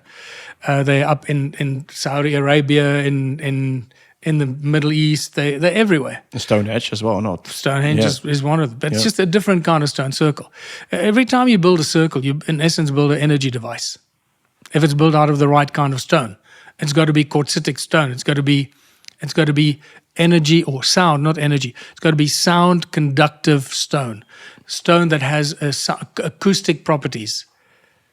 Okay, because it's all about the sound and the resonance. And that's how the stone circles work, by the way. Each stone circle is a representation of the cymatic pattern, or shows us the shape of the sound that comes out of the ground where that stone circle is located. So it tells us the shape of the sound that comes out of the ground. So whoever built it, whether it's Anunnaki or someone else, it looks like it's the Anunnaki. And again, I have lots of supporting evidence for that. That they knew how to set those stone circles up. They knew how to measure the sound frequency at a specific point, and then use that as a frequency to create the cymatic pattern and the shape, and then pack the stones along the lines that would that would create the cymatic shape, the shape of the sound. And that's why the stone circles amplify the sound that comes out of the ground, and they amplify the sound through the stone walls and the specific stones that make up the stone walls, which are all highly acoustic stones. So they conduct the sound and they vibrate and they create a frequency and they amplify the sound. That's why they are energy generating devices. Did you say they all contain quartz? Yes, every stone circle, all the stones in the stone circle walls, the original walls, all are made up of either dolerite or granite or andesite or hornfels rock, which is a metamorphic rock. So it was something else before it turned to stone. And many of those metamorphic rocks are actually now fossils and body parts, which became another big discovery of mine. So that we're actually dealing with petrified and fossilized body parts. But because it is such an extreme petrification process, it becomes a very dense quartzitic rock. So they conduct sound. You've seen me, the stones that ring like bells when I ring the stones in my museum. All those stones that I ring are actually fossilized body parts. It's like a leg bone or some body part. Which also the giants again. It comes to the giants, but also other creatures, small creatures. When they turn to stone, and again we can talk about the process how that happened, because there's lots of evidence for that again, and that leads to the evidence of the flood. So all of this is interconnected, right? Yeah. The flood, the Enki story, the Noah story, the mud, the giants, the creatures, and how the mud covered the stone circles, and how the mud would have covered all the animals and the cut up, chopped up animals, the body parts, and then thousands of years the mud washes away, and now suddenly the stones are sticking out and we're picking them up and going, what the hell's going on? Why are all these petrified body parts suddenly rolling down the mountains? Because the thousands of years has washed the mud away, and now we're seeing them sticking out. Yeah. So don't we use quartz in our chips of our computers and phones and stuff, right? Yeah, of course. All of it is to do with silica dioxide. That's why right up front I said, if you take hydrogen, oxygen, carbon, and silica, you have the foundations of life, consciousness, or imbued consciousness. You have the formation of life, and it's fascinating. It's really, really interesting. And at the end of it, just to drill down, if you look at elements and atoms and molecules and anything like that, it's just all a combination of electrons. And then if you look at an electron is a tiny little toroidal field. It's a tiny little sound frequency that manifests into what is perceived as a potential physical form, which we call an electron. And it's a beautiful balanced toroidal field. And it's just the arrangement of electrons that create different elements, minerals, and atoms, and so forth. So just if you take some electrons away, then you got something else. A different mineral, different element, and everything becomes so simple if you teach it the correct way. So you said earlier that one of the stone circles might have been one of the clone chambers, right? Yeah, no, we did not just one of them. We've discovered many clone chambers, and again, it became very obvious when we started to look at the stone circles. The original structures have no doors and entrances. So there's no doors or entrances for people or cows. And you can see where some of them have been adapted by more recent inhabitants, whether they're African tribes or European settlers or whatever. And you can see the different adaptations they've made, and they've put doorways into them, and sometimes windows and so forth. But the original ones have no doors and entrances. And they are made up of the stones that have acoustic properties. And when you start seeing the mudstone or the slate that is dead, that has no resonance, piled on top of the walls, and you can see where the more recent people have used these stone circles as dwellings or for purposes of their own needs. Yeah. Before we go and talk about what you're doing at the moment and Ubuntu and stuff, is maybe it's because it also relates to the Anunnaki and all of what they created, because the Anunnaki created money, didn't they? Or yes. Hold on. Before we get there, I didn't finish the story of the cloning chambers. Oh, yeah. Again, I went down a different rabbit hole. So we discovered many what are called hexagonal. Well, there's actually some beautiful examples in this book. What I call hexagonal. Oh, there's your magnetron shape. Oh yeah. All right. So that's it's very obviously a magnetron. That creates huge amounts of energy. Every microwave's got a magnetron in it. And when you have a magnetron that's 50 meters in diameter, it creates so much energy, it'll blow your mind. So, but there are also beautiful examples of these hexagonal honeycomb kind of shape. Come on. It's just when you only already look at it, you can see that it's not built by people living. No. I mean, you can see there's a spider's web effect going. Can you see there's a stone circle in the middle? Yeah. And then it goes away. It goes on and on and on. Jeez. It doesn't just stop with a stone circle. Yeah. Right? So this is like a whole spider's web. Yeah. And they're all connected to each other. Remember, we haven't discussed that yet.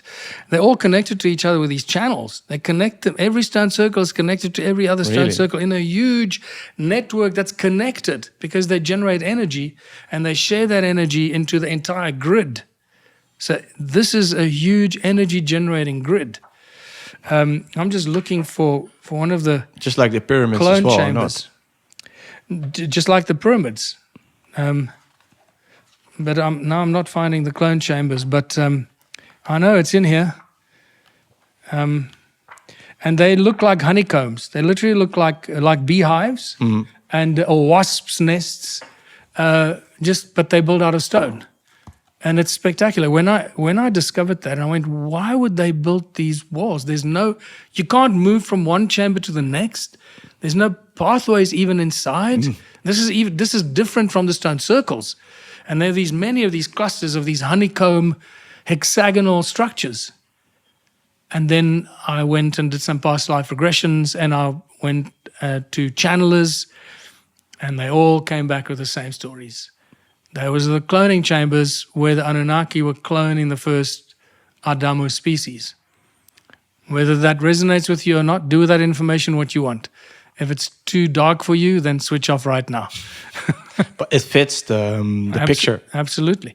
And keep in mind that all these structures, when you've got magnetic fields and current running through the walls, they become waterproof. Okay, you don't need to make them waterproof to keep water in them. Okay. So I hope the penny dropped for you. Yeah. So if you want to fill those with water and use them as research labs filled with different chemicals and waters and dissolve things and this and that, or a cloning chamber where you've got fetuses growing in these hexagonal shapes, the way that ants and bees and wasps and other creatures grow their babies and larvae and so forth. That's exactly what they were doing. Jeez. So you can fill it with a liquid. And the liquid is not going to run out through the holes between the rocks. No. Because you've got magnetic fields running through the stone walls. What a discovery, eh? And remember, you can suck water uphill with magnetic fields. So you can suck water from the rivers or lakes or the ocean. You can suck the water up a mountain if you know how to manipulate the polarity of magnetic fields. And if people are new to this, go do some research. It's very simple. They show this in physics classes. So actually South Africa, or maybe the whole of Africa, but especially South Africa, was super important in history of mankind even. Very important. And this is why this place has such a special energy. You know when well, I used to joke about this for years and years. We as South Africans, we sort of used to it. When foreigners come to South Africa and they land at the airport and they come out of the airplane and they touch the ground, they go down and they kiss the ground and they do something like that and they say, oh my God, I feel like I've come home. You don't do that when you arrive in the Czech Republic or in Poland or in Italy. You know what I mean? You don't do that, right? But people come here from the whole world and they get off the aeroplane and they go, oh my God, I feel like I've come home. And because it seems to be encoded in our genetic makeup, this environment, for some reason. No, but it's not only the environment. I think it's just South Africa is just something else. Like in every aspect of its being, it's just something else. And I think that's in all those extreme ways and everything that happened here and still happening, and now especially with the Anunnaki and stuff as well. Here, it's just something else. You can't deny that the country is something else. It is a very special place, and I do believe that this is the reason why the One Small Town Initiative was born here. It's a South African initiative that's now exploding around the world. Yeah. Isn't that interesting? Super interesting. It's come from here. So, you want to jump into that? Sure. I think you asked the leading question about money and the origins of money. Yeah. Because ultimately that's what made me jump into the Ubuntu Contributionism mindset, which I called contributionism in 2005. So while I was writing Slave Species of God, I obviously stumbled upon the origins of money unexpectedly. And that rocked my world. Because money is not what people think. Money does not come from where we're taught at school. Money is not, people depositing their gold and then getting promissory notes from the goldsmith, or even the Knights Templar that created promissory notes for the travelers. They take their gold and then they would give them a promissory note and then give them the gold when they got to the promised land or whatever. So the Knights Templar were the first bankers. That's not true. They were bankers long before the Knights Templar. There were bankers already in the time of Jesus' life. Remember when Jesus threw the bankers out of the temple? Because he already knew that they were the guys that were causing all the trouble. If you believe that story or not, it's still accurate with respect to how the bankers have abused humanity for thousands and thousands of years. So I was obsessed with the idea of what was money, where did money come from, how did it originate? And that's when I discovered, once again, the Sumerians. In the Sumerian texts, we get these clay tablets called the King's Lists. And the King's Lists are very important clay tablets that tell us about the important Sumerian kings that were not necessarily Sumerian people, but beings that ruled the Sumerian civilization. And they were not human because they lived for thousands and thousands of years. So the King's Lists give us the names of these kings that ruled the world at different periods of time. And some of the King's Lists also mentioned a few other things. And if you add the one of the major Sumerian King's Lists, it gives us the names of I forget how many kings now. Is it 12 kings or 24, 12 or 8 kings? Who knows? I forget now. But that ruled the world for a period of 240,000 years. Okay, so they couldn't have been human. And it then also tells us about the time when kingdom was lowered to earth from heaven. And the first priest kings were appointed to rule over humanity. And you go, oh, so that's where the origin of the royal bloodlines come from. The first kings were appointed by the gods, the Sumerian gods who were the Anunnaki. So these first priest kings are obviously appointed and were some sort of, not human that lived for thousands of years who were put in place to rule over humanity. And then it goes on to tell us that these first priest kings built their huge temples. And this is why we see the big gates and the big doors, because they were not human. They were much larger than humans. And there were huge walls, and there were temples, there were fortresses fortified that humans couldn't get in. And they would rule the humans from these temples. And then in these temples, they started to write their first clay tablets. They had scribes that would record everything with a cuneiform writing. And they started to issue the first promissory notes in clay tablets. They asked people to bring in their silver and their gold. And in return for their silver and their gold, this is the scam. This is where the scam begins. It's so beautiful. And nothing has changed in 6,000 years or more. So they asked people to bring their gold and their silver, and in return for their gold and their silver, they would give them a clay tablet with some bullshit written on it. Right? John Smith brought 5 pieces of silver into the temple, and here's the clay tablet to prove it. So now you had a promissory note or a negotiable instrument that said that this piece of clay is worth 5 pieces of silver. And that's the origins of banking.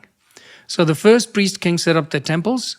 From the temples, they started to operate as banks. They started to issue the first negotiable instruments or promissory notes. And that's also where the laws were made, where they made the laws that would punish the people and, execute the people or whatever. So within the same walls, the 3 areas that we try and separate, which is the legal system, the financial system, and the control, the royal bloodline system, was all under one roof. And guess what?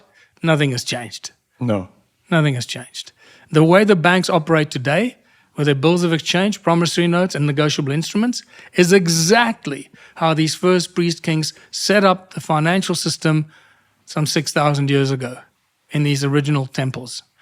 And when I discovered that, I went, oh my God, money did not evolve of thousands of years of people bartering and trading. That's all bullshit. That's the lie that they sold us, and we believe it. Money was introduced as an absolute and total, fully evolved and fully complete tool of enslavement. It's just evolved into something even worse than it was maybe from the start. Yeah. Exactly.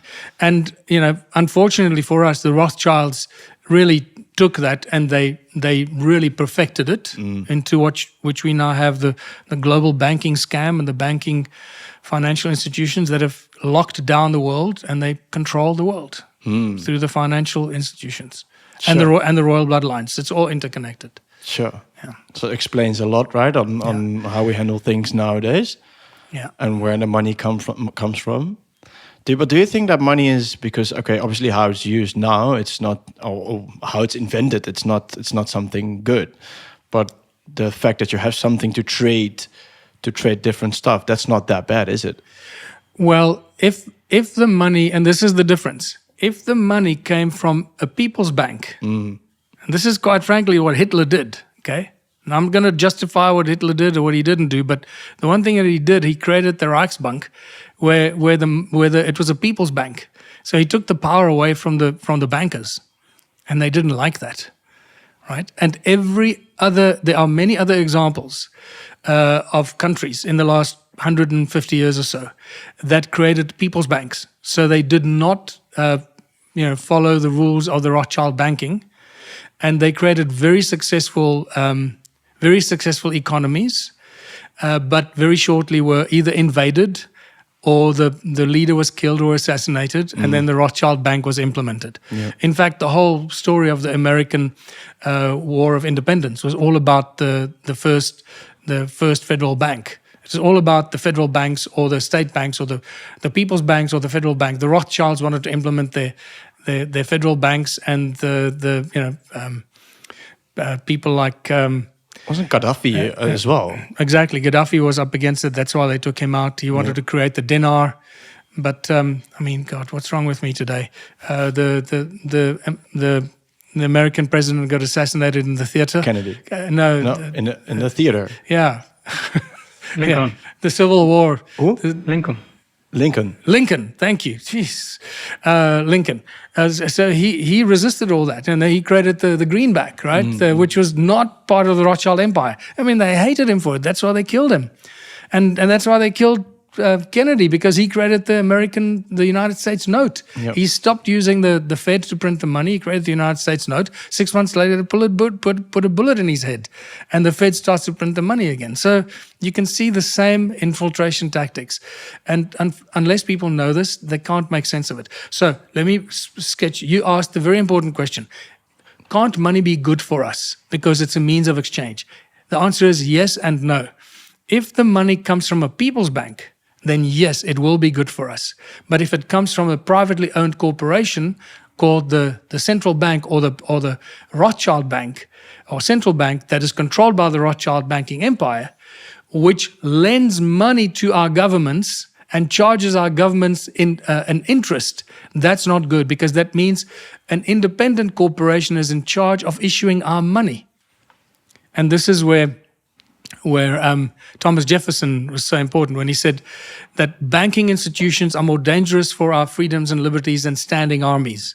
Because if we allow these private banking institutions to invade our countries and take control of our land, take control of everything, with inflation and deflation, they will destroy and take over and steal everything from the people that we've worked and fought so hard for. Something to that effect. You can read that statement in the Ubuntu book and in many other references to Thomas Jefferson. That's one of his most important statements.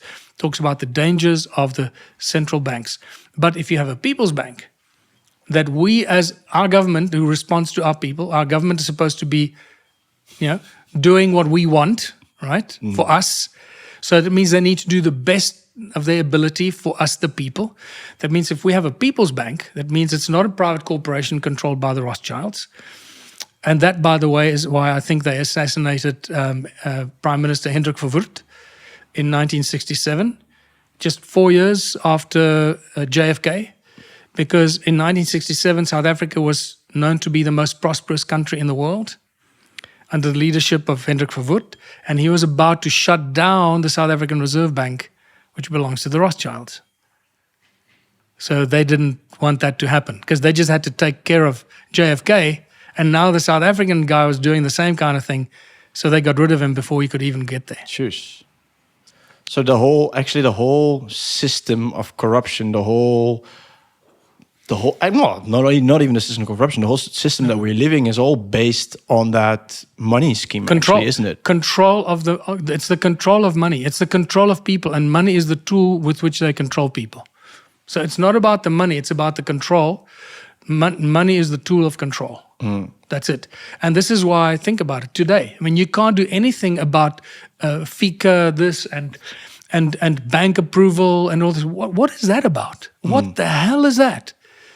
If we had a people's bank and we as the people want to use the money as a means to improve our lives, what we will do is we will create money for ourselves through our people's bank. We'll print as much money as we need so that we can create as many jobs as we need, so we can create as many research institutions, schools, building roads, building schools, doing research, doing new inventions and that. So we fund it from our own central bank, not borrow the money from somebody else and then owe them that plus interest. I mean, that means that we've given our power away to some third entity called the Rothschild banking empire. Yeah. And the moment that people realize that, the difference between a people's bank and a central bank, there's a huge difference. Yeah. So is this moment in time really important then with all the... because I somehow have the feeling that all the money system evolved over the years, right? So Bretton Woods and all that stuff happened, but now obviously they want to push the CBDCs and stuff, right? Do you think so? It's a next step into evolving their money system into their control now system. it goes into absolute control. If you don't have cash in your wallet, that means they control you. If your money is on a credit card or a card which is controlled by some electronic machine, you're screwed. So people need to realize how dangerous that is. That is the final move to lock down and control humanity completely. The moment they succeed in that, which we need to do everything we possibly can to stop that, and every country, all the people of every country must resist their government buying into that, because then that's it. We become absolute slaves to the Rothschild banking empire. We can't go down that route. No. You look, they're turning farmers into villains now. Now suddenly farmers are villains, Really? Wake up, No farmers, no food. We all die. It's that simple, isn't it? It's that simple, yeah. Yeah. So just a small sidestep, yeah. I'm curious if you want to make that sidestep, because you said at a certain point there were the Anunnaki had the high priest, and then the royal bloodlines came in and this and that. There are a lot of people nowadays, maybe not a lot, but quite some people nowadays who say that the bloodlines are actually reptilians. I know David Icke's been on that for a long time. Yeah. Now, I can't say whether that's true or not. I don't have any physical evidence of that. I have lots of evidence in my museum of reptilian skin, all kinds of creatures in reptilian skin as fossils in my museum. So there were a lot of reptilians around here. Whether this is some of their body parts. I do know that according to Anton Parks as well, and some of the drawings that he's made of Enki, they certainly look reptilian. But I don't have enough to go into too much detail about that. So that theory would say that Anunnaki are maybe even reptilians. Yeah, it's quite possible. Because that explains a lot. That's for me, it's like a missing link. How do the two fit together? Yeah, it's quite possible that the Anunnaki are reptilian. There are many images and sculptures and little statues and little figurines made of what people believe to be Anunnaki that look distinctly non-human, much closer to reptilian beings. Great. Yeah. So just to sorry, you had something to... No. You can. I was going to say that it was really from that realization that money was created as a tool of enslavement, and the Rothschilds have now perfected it, and we're all screwed. I realized that we can't fight the system. We can't fight it.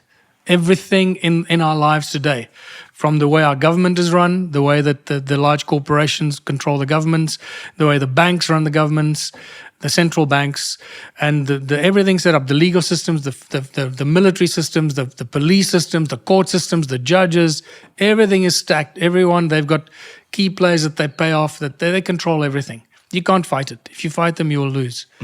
So I realized we had to create an alternative system without any violence, opposition, or conflict, under the radar, build it quietly and slowly, but build it from the ground up, from among the people, by the people, for the people, of the people, and build it slowly but surely. And it's a system where we start to work together, we start to cooperate, we start to collaborate for the greater good of all of the members of our community. Because if it's not good for everyone, it's no good at all.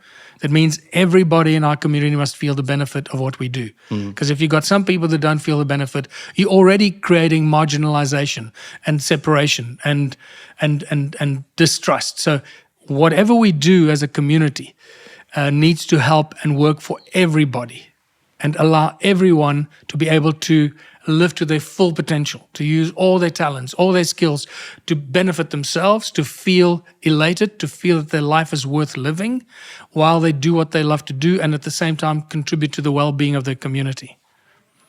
And that's where I started to call contributionism. So the Ubuntu philosophy is an African philosophy of unity within community, where people take care of each other, they look after each other, they look after the children. The children are not just your children, they actually belong to the community. And that's a beautiful thing. So is that what Ubuntu says? That's what Ubuntu means. Ubuntu means basically unity within community. We take care of each other.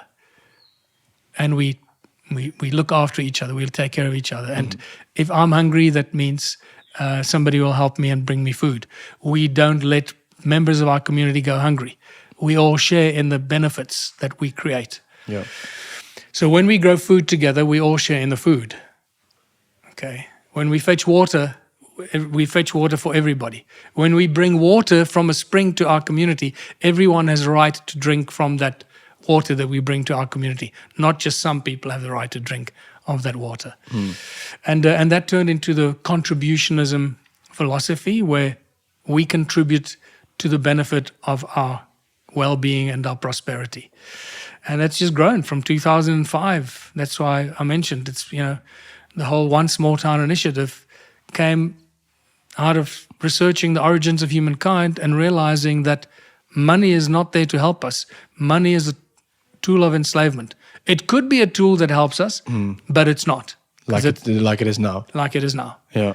So that's where we are, and over several years, it's 17 years now. It's been evolving into where we've come to today. Yeah. Okay. Can you tell me something more about the whole small town initiative?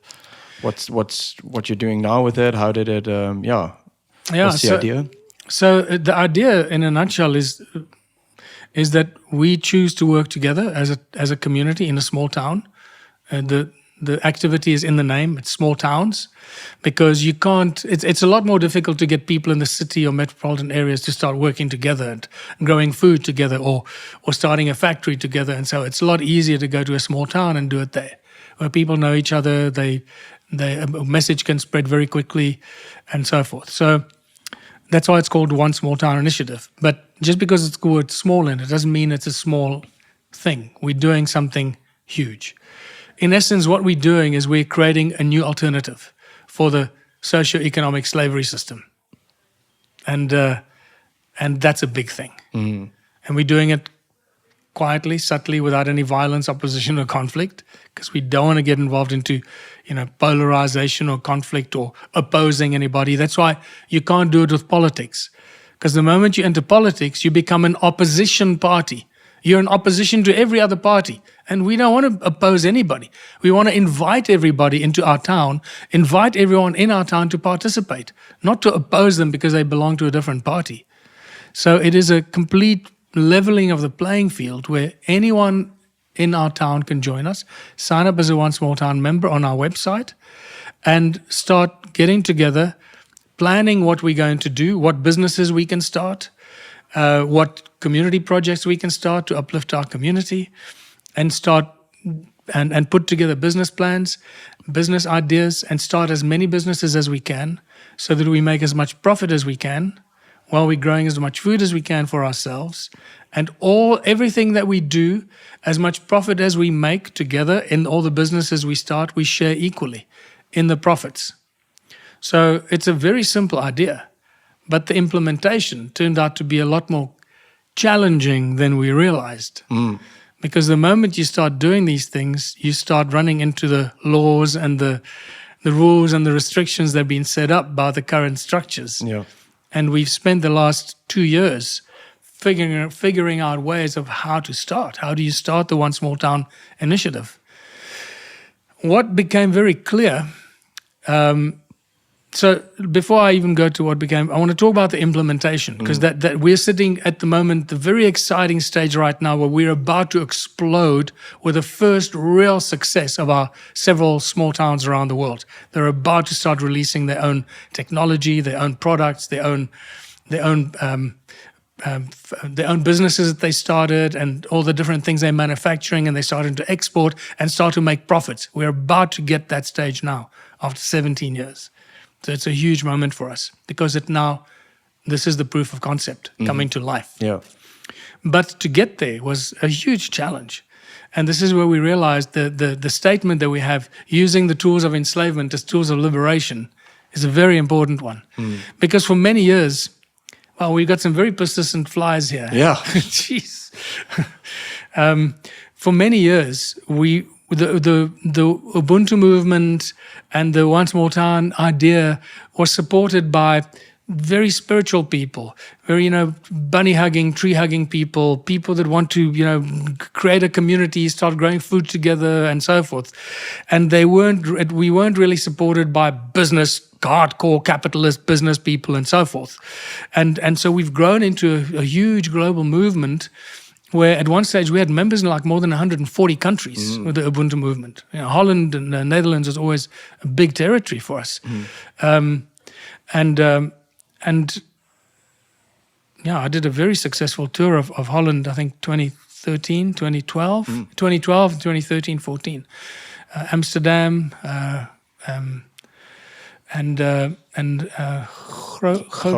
Groningen, yeah. Up in north. Yes, in the north, yes. And so where was I? Oh, the people that supported us were very spiritual kind of people. But then 2 or 3 years ago, when we started during COVID, when we really started to take off, when people started to realize, that's when the penny dropped for people. Yeah. During COVID, when they were locked down, they started to contemplate their lives. Like, what am I doing in my life? Where is this going? And suddenly the One Small Town initiative became a real new option that they suddenly really started to embrace and love and go, wow, this is a thing that can work. And just so that you know, there is no other movement like One Small Town. There is nothing like it. There are many movements and people doing things that sound like it's the same thing, but it's very far removed. Lots of people trying to create, communities that grow food or communities that do this and that, but all of them have failed. I've visited, over the last 15 years, I've visited all the famous intentional communities and so forth. Every single one of them has been a failure. And so we can't look at them as examples for future success. So what we've learned with One Small Town is exactly what not to do. Why did all these other intentional communities fail? And that has really been a huge learning curve for us. But so what we're doing is a very, very complicated thing. It's a very simple thing, but it becomes complicated when you try and implement it. In the system.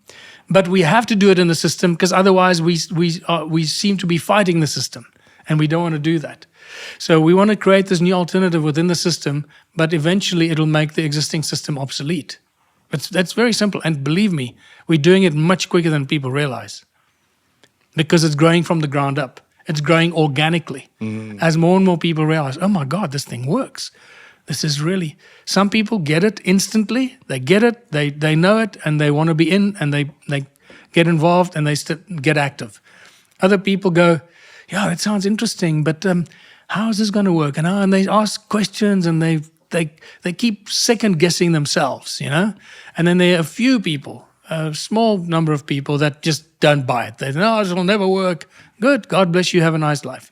Remember, this is a voluntary thing. One Small Town is open to people that want to join us. No one is forced to join us. Even if we start a One Small Town initiative in your town, you're not forced to join us. It's voluntary. But those who join us, those who sign up as a member, and you start contributing your 3 hours a week, because that's the only thing you need to do as a One Small Town member in an active community. So let me just qualify this.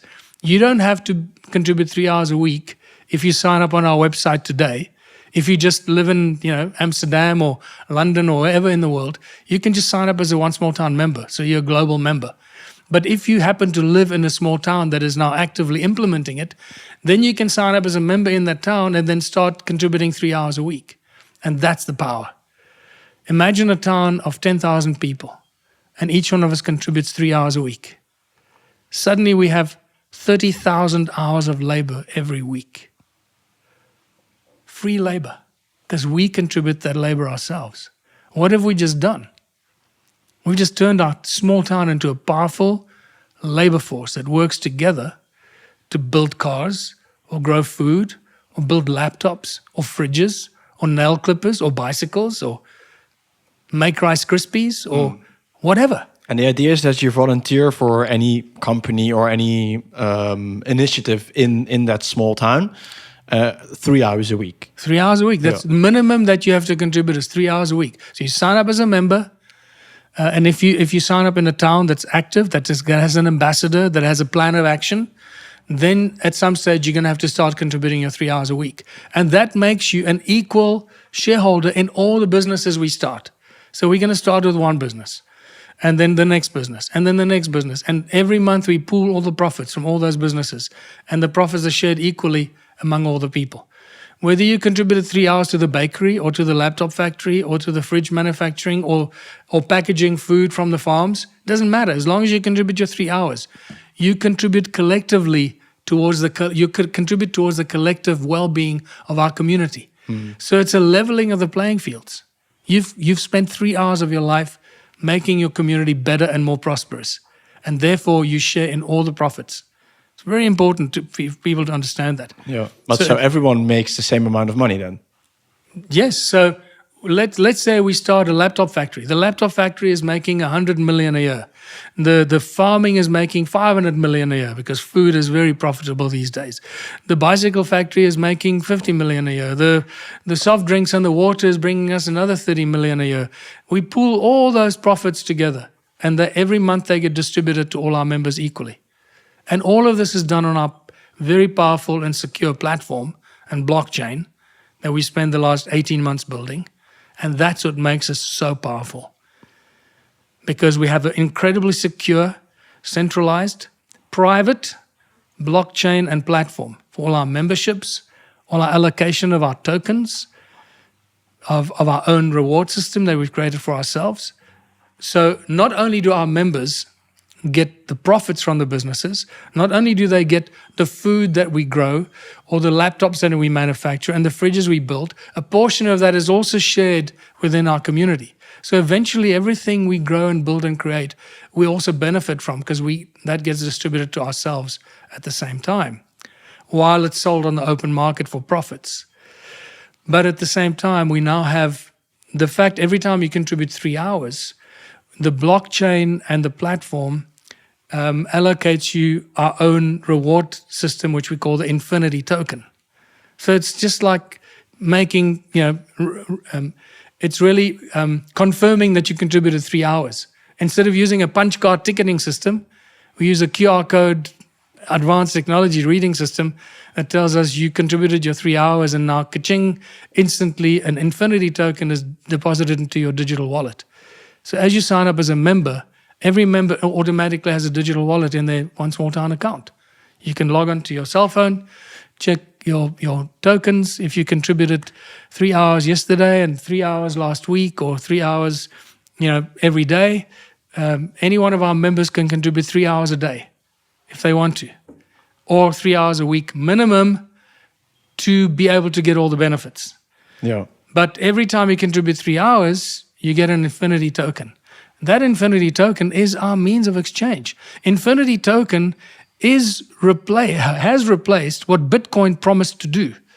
When Bitcoin was launched, everybody got very excited. Oh, we have a new means of exchange. And people started to use Bitcoin to pay each other, and to, instead of taking pounds or yen or whatever, they would accept Bitcoin. And then it was destroyed because it suddenly became a means of enrichment. It no longer was possible for people to use Bitcoin because they couldn't afford it. And it was unstable. You never knew it was going to rise or crash or whatever.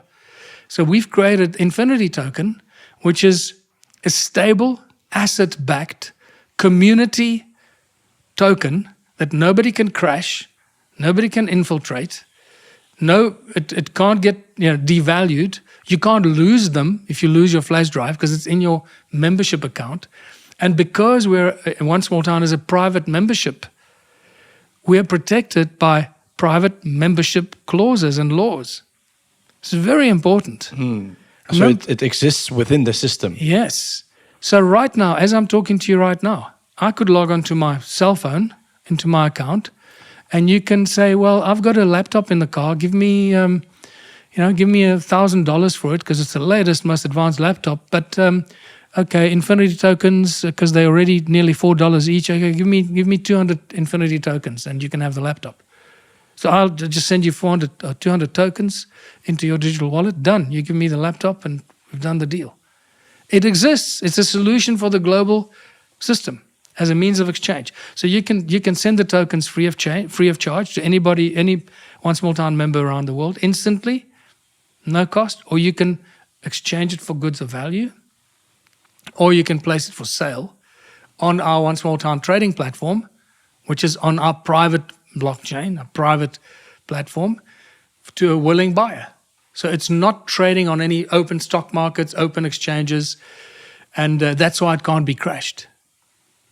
Great. And it's a highly, highly exciting new alternative as a alternative means of exchange that exists. If the banks had to close their doors tomorrow, we have a solution. We're not building it. It's already built and we're already using it. It's people just not aware of it. And where are you guys now in the creation of the small towns? So what we discovered is that in the implementation process, so what I was referring to there was the platform and the importance of the platform, because that helps to sign up the members, it helps to load the business plans, it helps with the project management, the accounting system and everything. It's a highly secure project management, powerful platform. It's one of the most powerful platforms in the world as it is. There are many large corporations that don't have this as powerful platform as we have right now already. That enables us to now grow exponentially around the world. So we had to first do this before this thing can explode. Because once the penny drops and people realize that the small town is the way to go, this thing is going to go crazy. And we need to be ready for it. So the platform is it's almost there. Every day our coders and our programmers are working like crazy to improve, upgrade, fix, and so forth. So what we learned when we started to implement this about 2.5 years ago in Lebanon, in South Africa, some towns in South Africa, we suddenly learned the hard way that, oh my goodness, the spiritual-minded people, the hippies, the bunny-hugging people that love one small town, they're not the right people to implement it. To implement this, you need the hardcore nuts and bolts project managers, business planners, accountants, people that know how to set up a business that makes a good profit, how to do it and make sure it happens. And that took us quite a while to figure out how to go to a town and how to find the right people with the right mindset to actually do this. So it's taken us about 18 months to learn the hard way. And trying a few towns and realizing, oh my God, we can't just appoint an ambassador just because they're a nice guy. Say, hey, yeah, I want to be your ambassador, but they've never done anything in their life. They've never written a business plan or they've never project managed anything. They're just a nice person. And they love the idea. That's not going to help us. In fact, that's going to give us a bad name because it's going to look like a bloody mess. So we've had to pull back from some of those while we're learning those. Because remember, there's no script for this. No one has ever done this before. So we're learning every day. We're writing the script. And so every day we take a few steps. Some things don't work, so we come back. We figure it out again, and we try it again a different way. And this is how we solve problems and make the foundation so much stronger. So now we have a very clear plan of how to implement one small town. And it's very different from how we would have thought, 12 months ago and 3 years ago. Very different. So the way that it works now is that we need to find like the kind of ambassador that we appoint would be a good example, like a CEO. CEO doesn't do the work. A CEO sits and makes sure that everything is happening. The right people are doing their jobs well. Or in a movie set, it would be the production manager, making sure that everyone is doing their job, that everyone has the tools they need to do their job. So that's a perfect description of an ambassador. Right? And then we need someone who knows how to write business plans, preferably 2 or 3 people that know how to write business plans. We need out-of-the-box thinkers. We need farmers. We need innovators. We need engineers. We need project managers. We need accountants. And that team of maybe 5 or 6 people then becomes what we call the implementation team. That sits and they look at their town. They identify the opportunities from the small businesses using the resources around them. It could be sand and lime to make bricks or whatever. I'm using crazy ideas. Or could be a spring that they could bottle water. So from small businesses that need very little funding to medium-sized businesses, maybe growing food and packaging food, to very large businesses that need $1 billion. All of these, and they put together these ideas, and then they identify which are the most obvious ideas to go with, the route of least resistance, and those are the business plans that we then start with. So we put together a 12-month plan for that town, preferably even a 24-month plan, and then we start to put together the project management plan, how to implement those. And part of that is community projects, fixing the roads, fixing the potholes, fixing the parks, helping the orphanages, the old age homes, putting a food kitchen together to cook food and provide food for our members every day. Because especially in third world countries, or countries like South Africa now, and I'm sure more and more European countries as well, and the Americas, there are lots of people that don't have work, people that don't have jobs, they've got nothing to do. So those people suddenly can have 3 hours a day, not just 3 hours a week. And that changes everything. Imagine having 3 hours a day, 10,000 people, 3 hours a day, 30,000 hours a day. Oh my God. You know what we can do with that? We can challenge any large corporation because we have free labor. It's us doing it. Big corporations have to pay for that. Imagine having to pay 30,000 hours of labor a day, right? That's millions of dollars a month. It's a big company. That's a big company. And it's on that note that we get a guidance as to what we should be aiming at.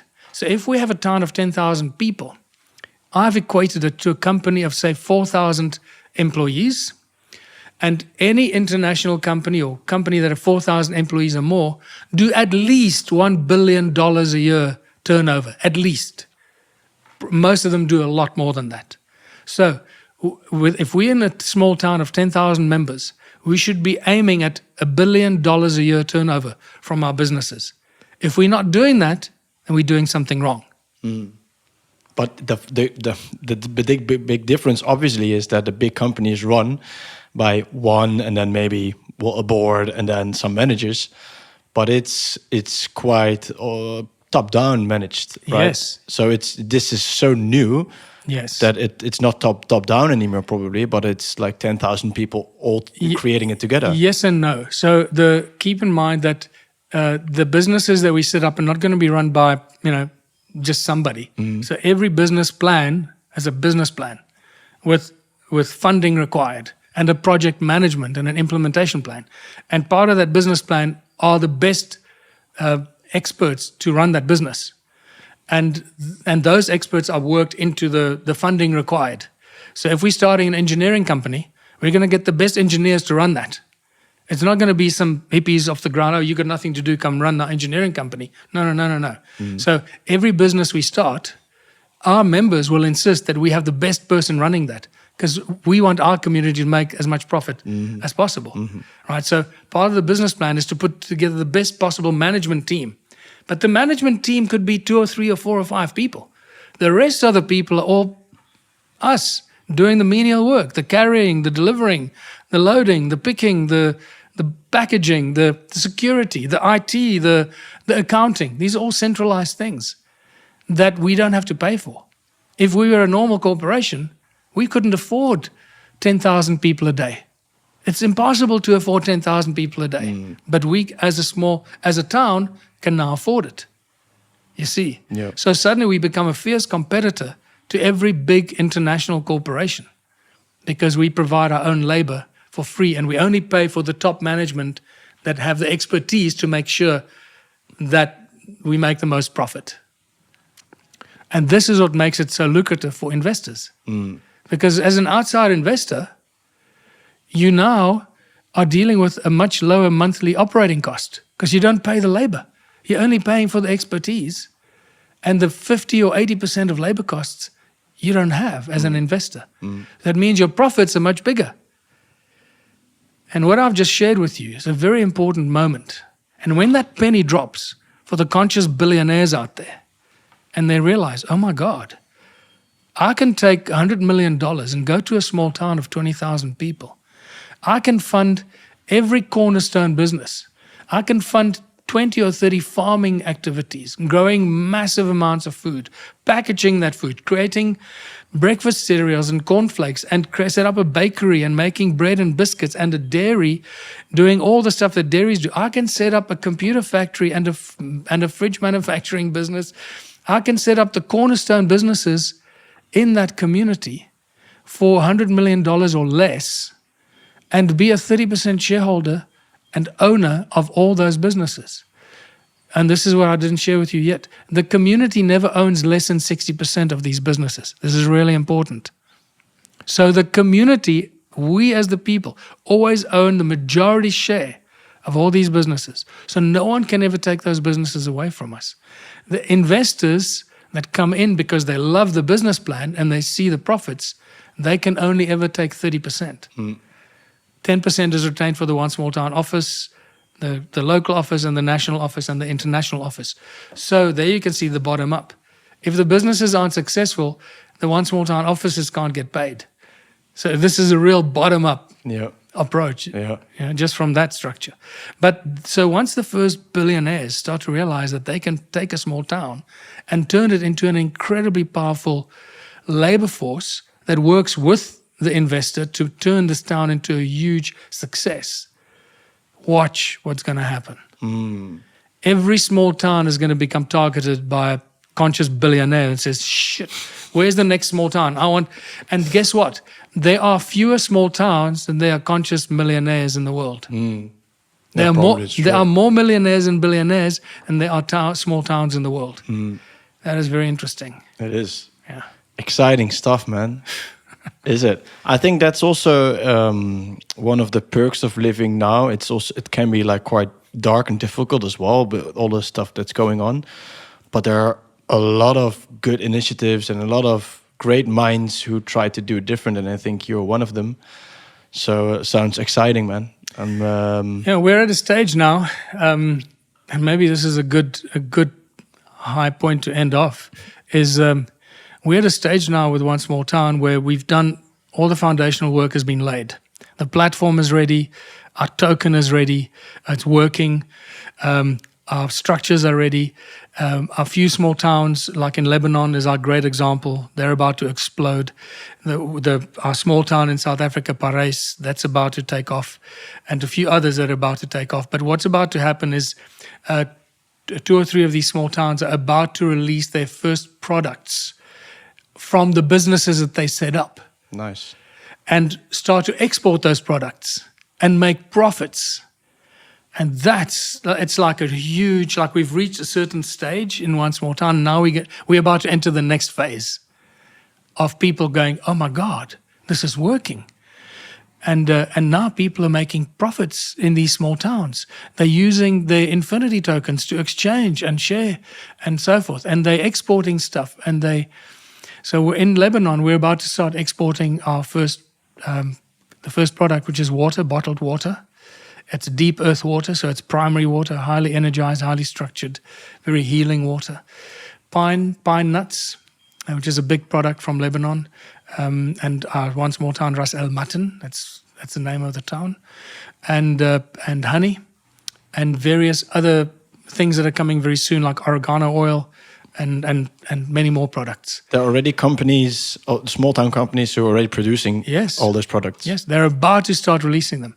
So the last 6 months we spent registering trademarks, because these things you don't think about. No. Oh, we're just going to bottle water and, okay, well, how are you going to export it? Yeah. You see, so we're writing the rule book for One Small Town right now. The next town is going to be a lot easier because we've had to do all this and learn the hard way, because there's no playbook, there's no script for this.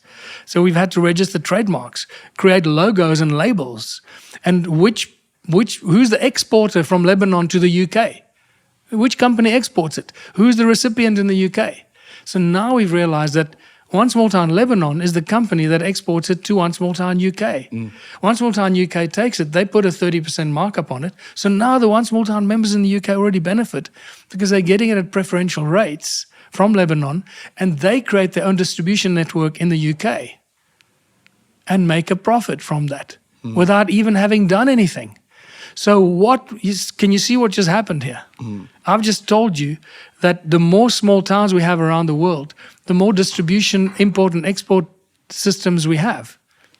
So it's going to become an incredibly powerful global marketing and distribution network that does not have to work with the main distributors or current distributors. We are creating our own global distribution network of all the products and services that we create in small towns. It's a very powerful thing. Great, man. Lovely. We will all follow everything that you're doing. So we will add the links in the description so that people can look it up themselves. And exciting stuff, man. Wish you all of the luck with it. And we keep watching you, man. Yeah, thanks, Johan. Thanks for making this long trip to South Africa to have a chat with me. And I hope I gave you enough food for thought. Definitely, man. Thank you very much, eh? Excellent. Well, travel safely. Yeah, thanks. Lovely ones. If you all enjoyed this podcast, please subscribe on the channel that you're watching, Spotify, YouTube, all the channels. You do me a huge favor if you subscribe, and also share the video online. On the TruemanShow.com, you can do a financial donation. Obviously, that helps us as well to helps us do these trips. And let us talk to all those interesting guests. Thank you all for your help. Thank you all for watching. I hope you enjoyed. Obviously, Michael, thank you so much as well. And see you guys soon. Peace.